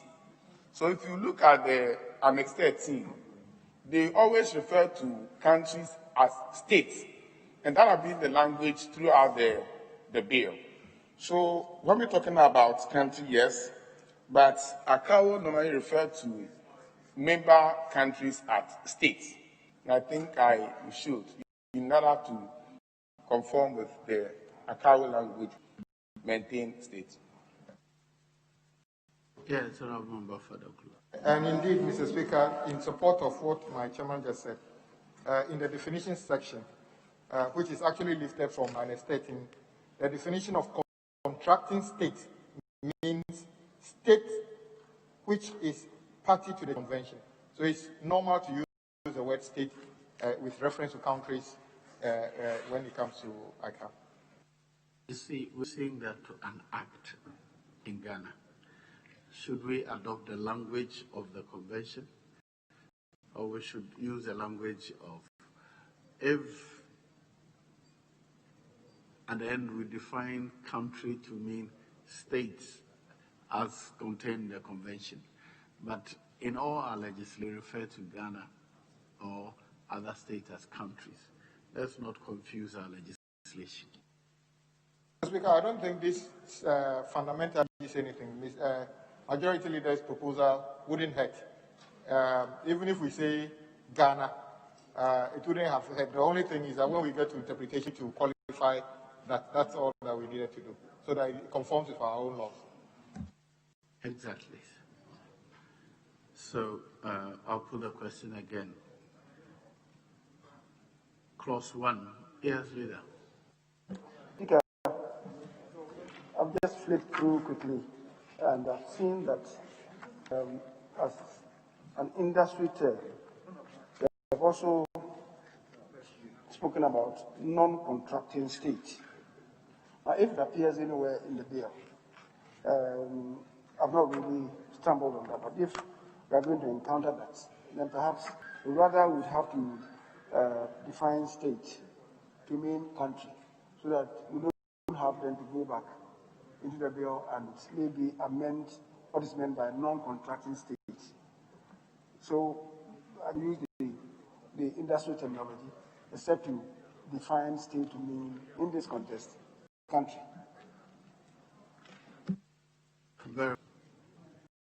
So, in that case, I'll proceed to clause 2. Yes. Speaker, with your indulgence and leave clause, first line, it reads, the Bureau shall ensure that the procedures and practices, Speaker, with your leave, the word of the Bureau must be deleted. You don't need the Bureau in the same line. It's not elegant enough. So it will read, the Bureau shall ensure that the procedures and practices for the investigation into accidents and incidents are in accordance with Annex 13 of the Chicago Convention. I so submit. Yes, Honorable Major. Mr. Speaker, this is for the avoidance of doubt drafting style that has been imposed on us. And so I believe that we may have to allow it to stand just for the avoidance of doubt. Yeah. We sometimes repeat ourselves. We seem to be repeating ourselves, but that is the style that we have adopted now. Not that nobody is left in. Very well. Yes. I support the majority leader because we are not talking about investigation of any other body apart from the Bureau. So we are not talking about police investigation. We are not talking about BNI investigation. We are not talking about national security investigation, but we are talking about the investigation of the Bureau. So there's nothing wrong if the Bureau is repeated. So clause 2 shall stand part of the bill. All in favor say aye. All against say no. The ayes have it. Clause 2 is ordered to stand part of the bill. Clause 3. Establishment of the Accident Investigation and Prevention Bureau. Amendment proposed. Chairman. Honourable Speaker, clause 3, amendment proposed. Sessional note above, clause 3, before accident aircraft. Yes. Okay. So, Mr. Speaker, it then reads, clause 3, before accident, we insert incident. So, accident, aircraft accident, and incident. Mr. Speaker. Very well. All in favor of the proposed amendment say aye. All against say no. The ayes have it. The amendment is carried. In that case, what about the heading? Very well. Thank you. Clause 3, amendment proposed. Subclause 3, head before accident, insert and after accident, insert incident. And incident, sorry, and incident, Mr. Speaker. All in favor of the proposal say aye. All against say no. The ayes have it. The amendment is carried. Item V. Item VII.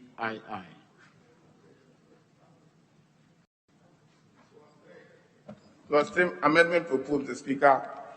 Sub-clause 3, line 1, delete landed property.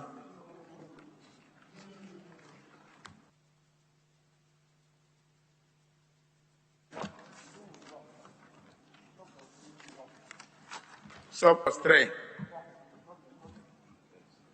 3-1. And there's no amendment.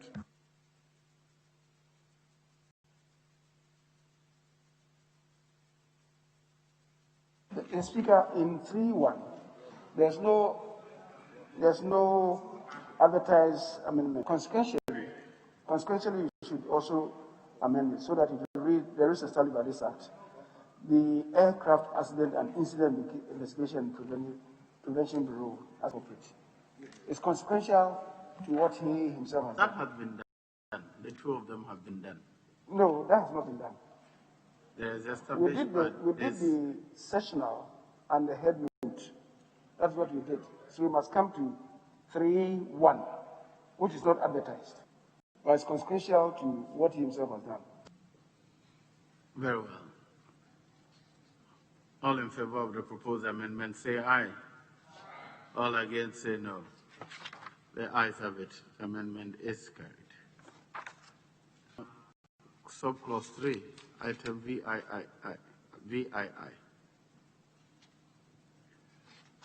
That's why you move that we should delete landed property and net property. You have just deleted landed and you get property. Anyway, all in favor say aye. Say no. But should we retain this Lands Act 1962? We just repealed it.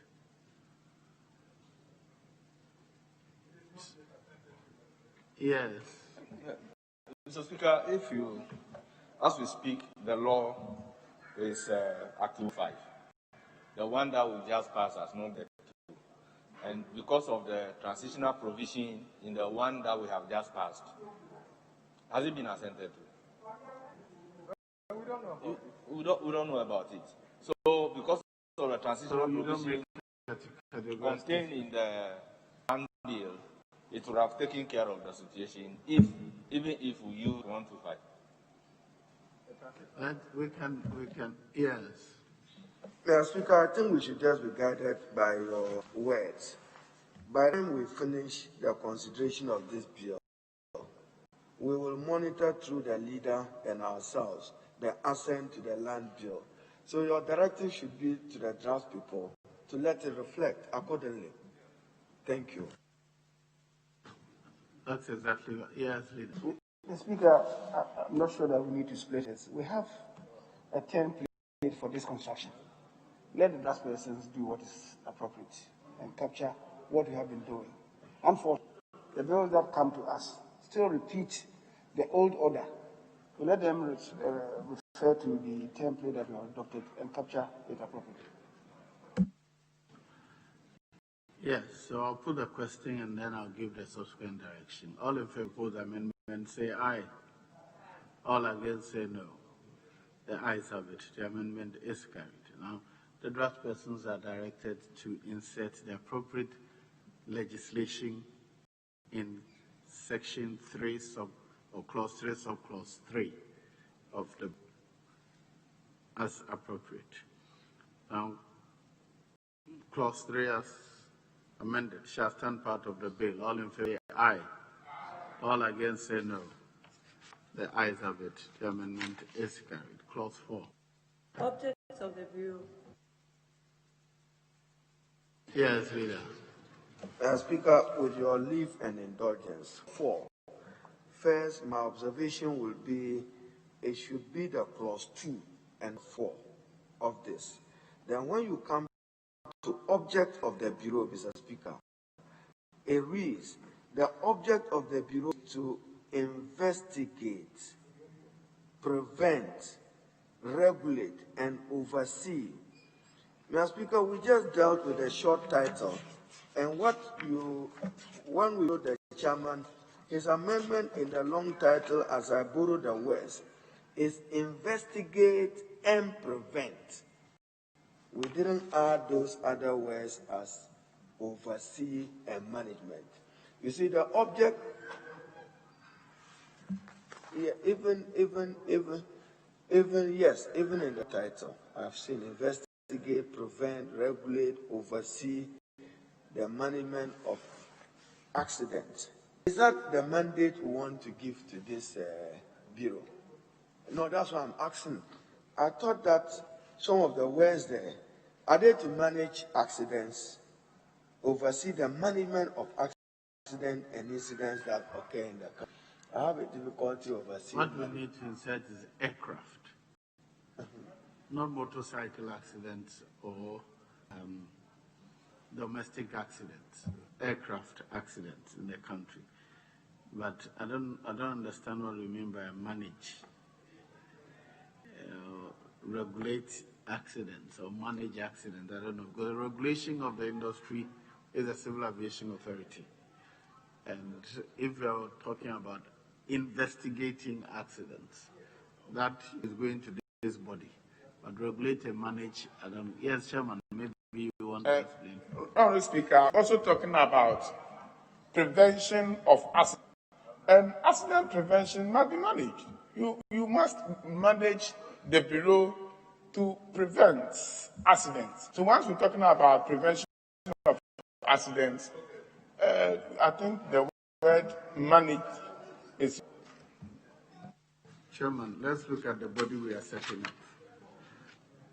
We are setting up a body Aircraft Accident Investigation and Prevention Bureau. Right. So the prevention comes to the safety part. I'm not sure where the safety, why it conflicts with aviation authorities' own mandate. But yes, Leader. Mr. Speaker, I believe the fall really is, as has been captured, is very loaded. I guess you may have to break it down in order for it to capture the sense that is contained in 4. First of all, you need to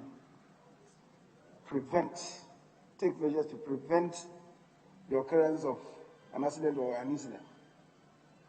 If it occurs, you investigate it. So it should first be to prevent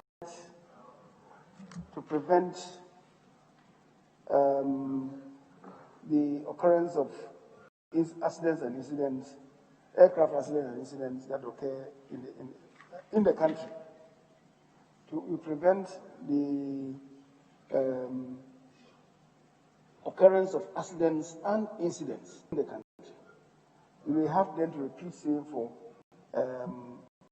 investigate accidents that occur in the country. Then you do so for the other one. The regulation, Mr. Speaker, you are drawing attention that it should be within the remit of civil aviation. But the management of accidents and incidents that occur. Or you probably are talking about regulating accident investigation. Regulating accident investigation. Maybe you set out regulations by which the standards for investigating accidents. Could also be right. So, Mr. Speaker, I believe we need to break it down in order for us to make sense. I think that is what you have to do. So the first one will be, 1, prevention of the occurrence of accidents. The second one will be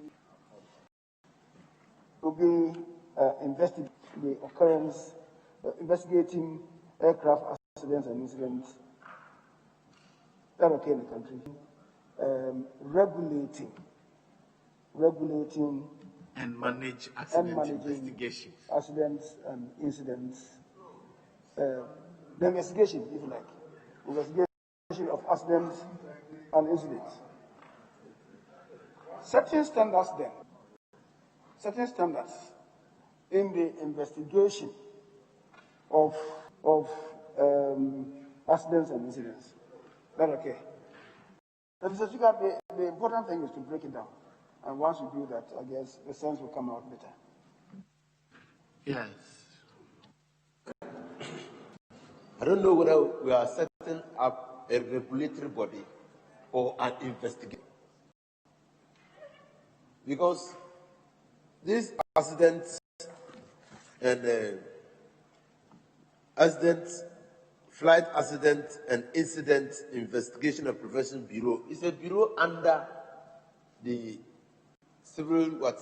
Ghana Civil Aviation. Ghana Civil Aviation. So, is it under the minister or under who? Under the minister. Okay, so it is going to be an investigative body. The head note clearly tells us what it is being set up to do. Yes. 1, to investigate. 2, to prevent. 3, to regulate. Yeah, bro. Okay? So if you are going to manage accidents that occur, so let's define the focus. And I think that I would have suggested that the object of the Bureau is to investigate, prevent, and manage the occurrence of accidents and incidents in the country. I suggest something else. If broke them down, when it comes to the accidents, you probably suggest the fallout, what has happened after the accident, not the accident. Managing that itself is going to be right. So manage the fallout of accidents. So we will have a body that will prevent, investigate, regulate, and manage the fallout accident. Okay.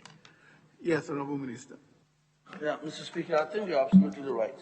The matter involving the management is the whole process of getting to how we manage the accident from the time it occurs or even preventing it to when we conclude the report. So to me, I think the regulation is there because we might introduce regulations to fine-tune how we should conduct those investigative processes. But the management, as you said, it is once the accident has, how do we go about investigating? How do we go through the consultation process? How do we go through to the level of bringing up the reports and so on? So you're managing the entire process of investigation. So I think it's quite relevant here. The two, indeed, I think the regulation and management are quite relevant here. The question before us, I think, is whether something else should come after the management. In terms of processes, whether we're going to manage the process of how accidents occur, or if it stands as it is, it's good enough for us. But management of the entire process is absolutely important, Mr. Speaker. Yes, Honorable Member Further.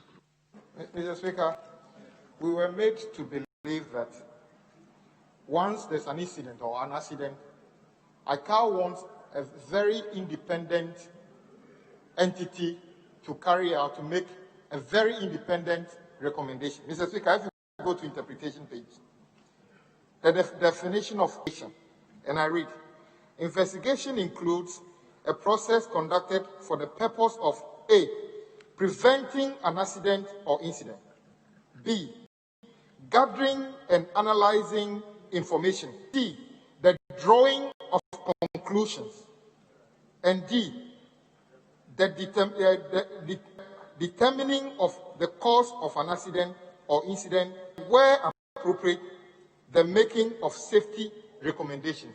Mr. Speaker, this is a whole process from start to finish. And we were made to believe that in some cases, the management of this process compromises the quality of the outcome. So the use of the word manage here is to manage the processes that lead to whatever conclusions we come. We get. It's not meant to become an organ managing anything apart from the investigation process. That's what the law we are trying to make.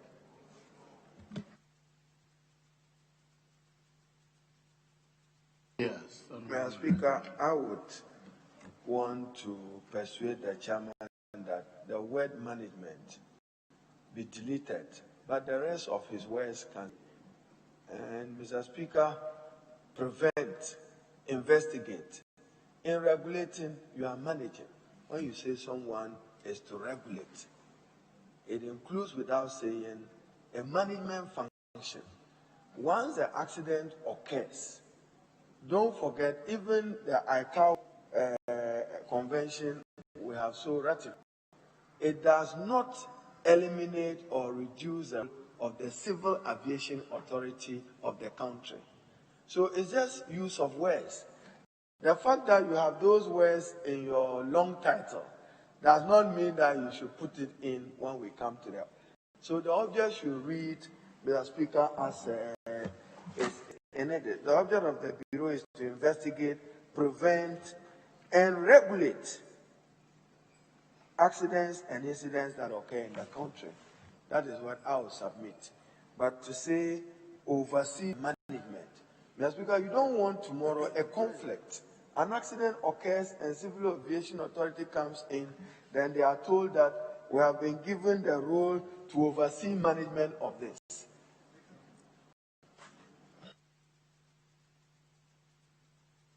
Yes, Honorable Minister Files. Honorable Speaker, I hold a humble view until we refine the legislation which gave birth to the Civil Aviation Authority and just oppose what has been given them already by legislation with what we intend doing. It could be a bit confusing because at the end of the day, you do not have two bodies doing the same thing or it cross purposes. So I am of the humble view that we need to take our time in relation to this particular clause and fetch the relevant law and adjust our positioning. And when we are satisfied, they are not on the collusion course, we'll be able to, state what is right and proper. So this is how I see this problem, and we needn't hurry over this matter. Well, frankly, I think we placed the words carefully. We broke them down and placed them carefully. We'll be able to achieve our purpose. My view is that you want to prevent accidents. If they happen, you want to investigate it. If you're investigating, you want to regulate the process for investigating. And then after that, you want to manage the fallout of the accidents. I think none of these three will conflict with the Civil Aviation Authority. It's just choosing the words carefully and placing them that we achieve this purpose. So I suggest that we defer this one, take our time to break it down to achieve, and proceed to the next one. So I'd rather move to clause 5. So that, yes, Rankin.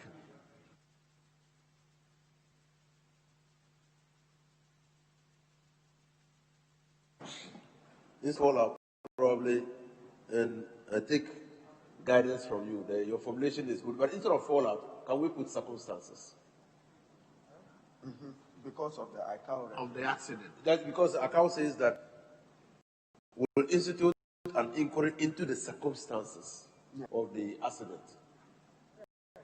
That is the investigation. The investigation. But the incident, the effects, the fallout, what has happened to who, what is years later.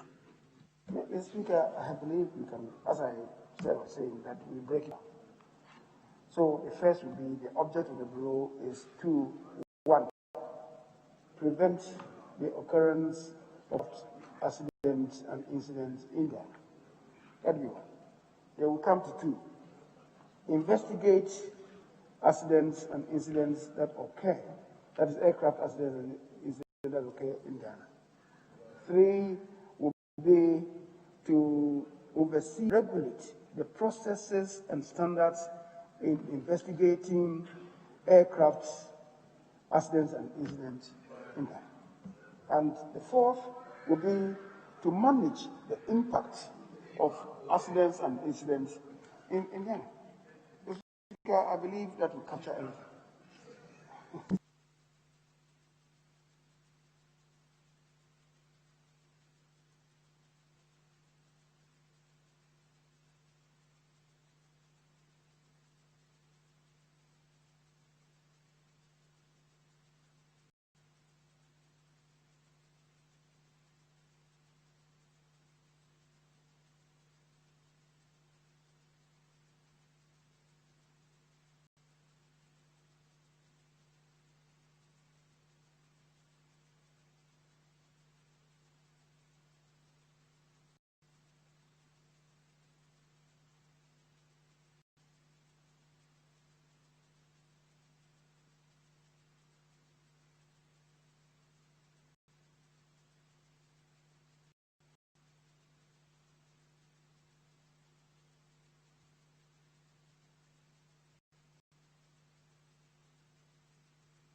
Honourable members, my attention has been drawn to Act 678 of 2004, the Civil Aviation Authority Act, and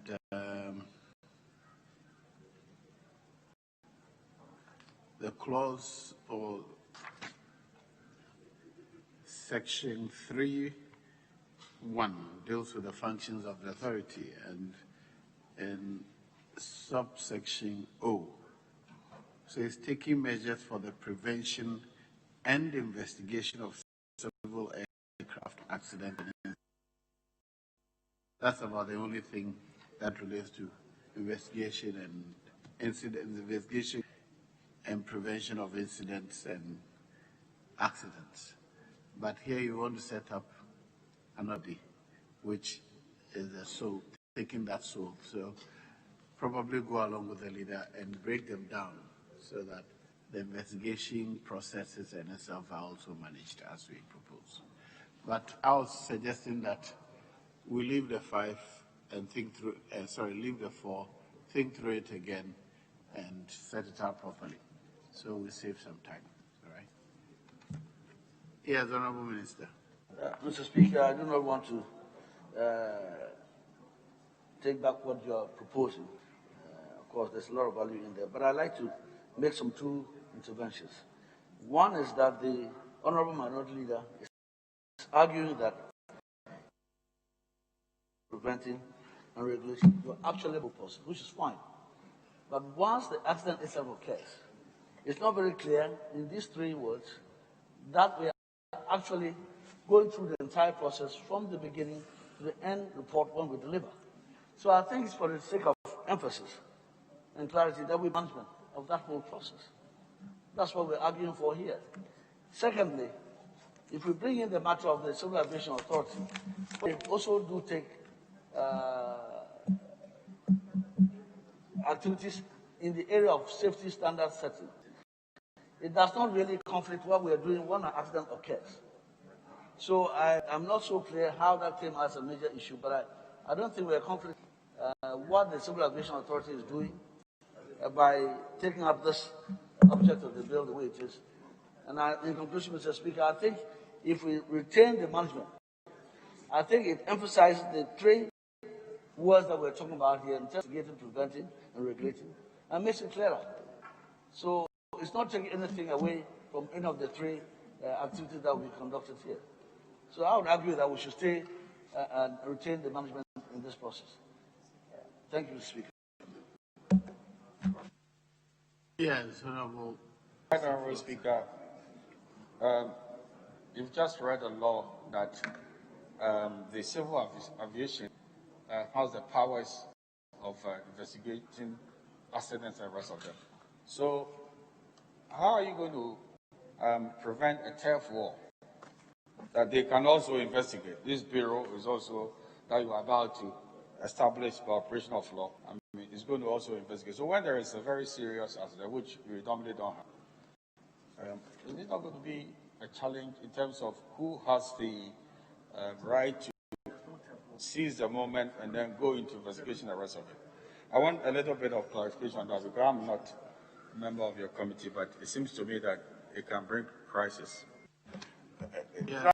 Honourable Speaker, it's the Ghana Civil Aviation Authority Act that is giving birth to this. But in implementation of the Act specifies that there should be aircraft accident and investigation headed by a commissioner who is going to manage a whole autonomous body to investigate and manage the occurrence of accidents. Mr. Speaker, if you, as we go on clause 41, repeal and savings, we will get a clause that will take care of the fears of Honourable Minister for Western Housing.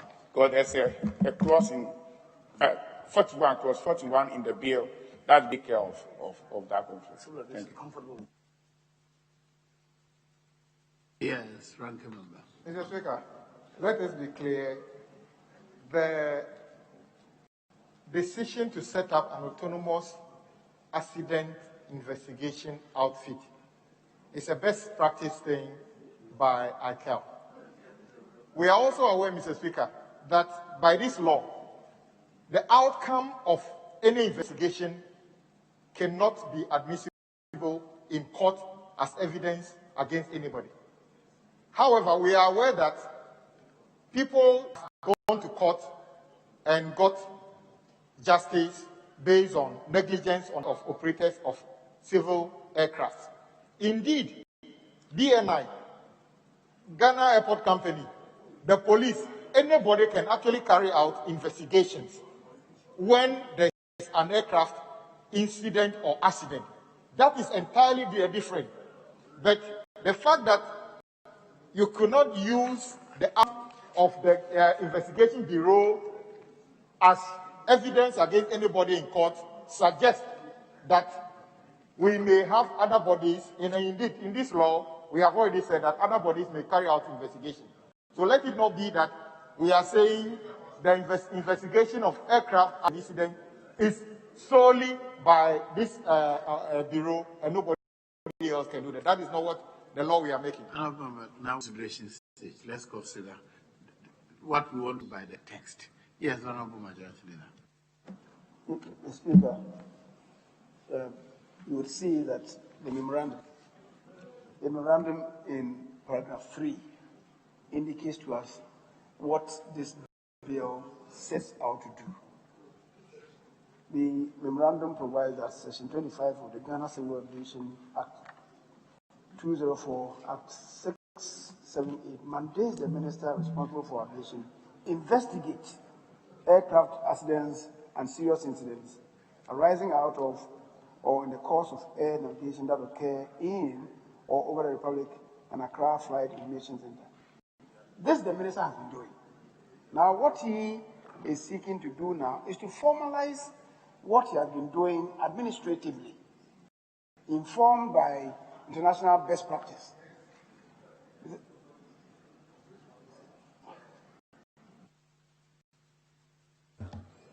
The section you referred to under this law is to be repealed. It's to be repealed. So there's no problem. I think we've moved on from there. Now all we want to do is, in my view, exactly choose the words of the that clause 4 outside. Yes. As for the law, if we think it's going to conflict, we can repeal it. Yes. Yeah. Mr. Speaker, this really is not a fast document. And I was thinking that the way we are going, the better agreement is to have the committee chair and then, of course, you have the minister himself here. Let us recline and do the reconciliation quickly so that tomorrow when we come to attend it, we can finish it on time. Because we don't need to be running into these turbulence and headwinds unnecessarily. Yes, Majority Leader.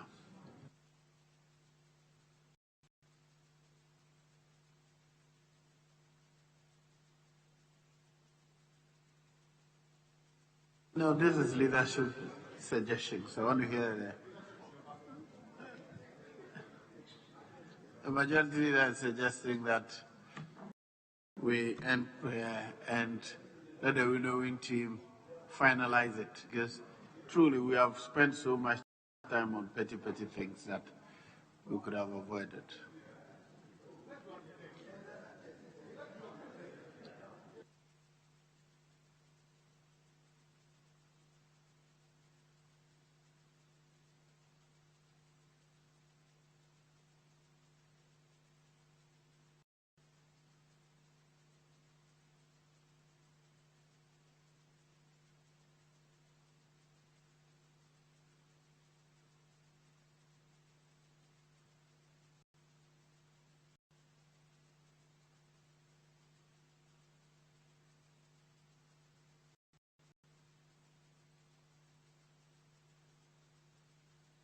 Very well.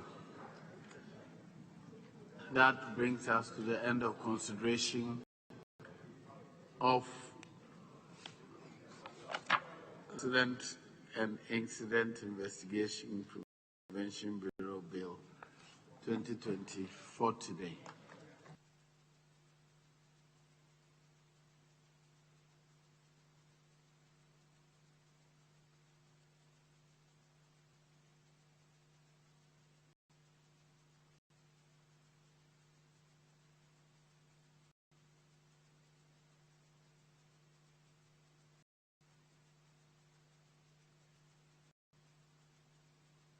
The House is adjourned to Tuesday, the 28th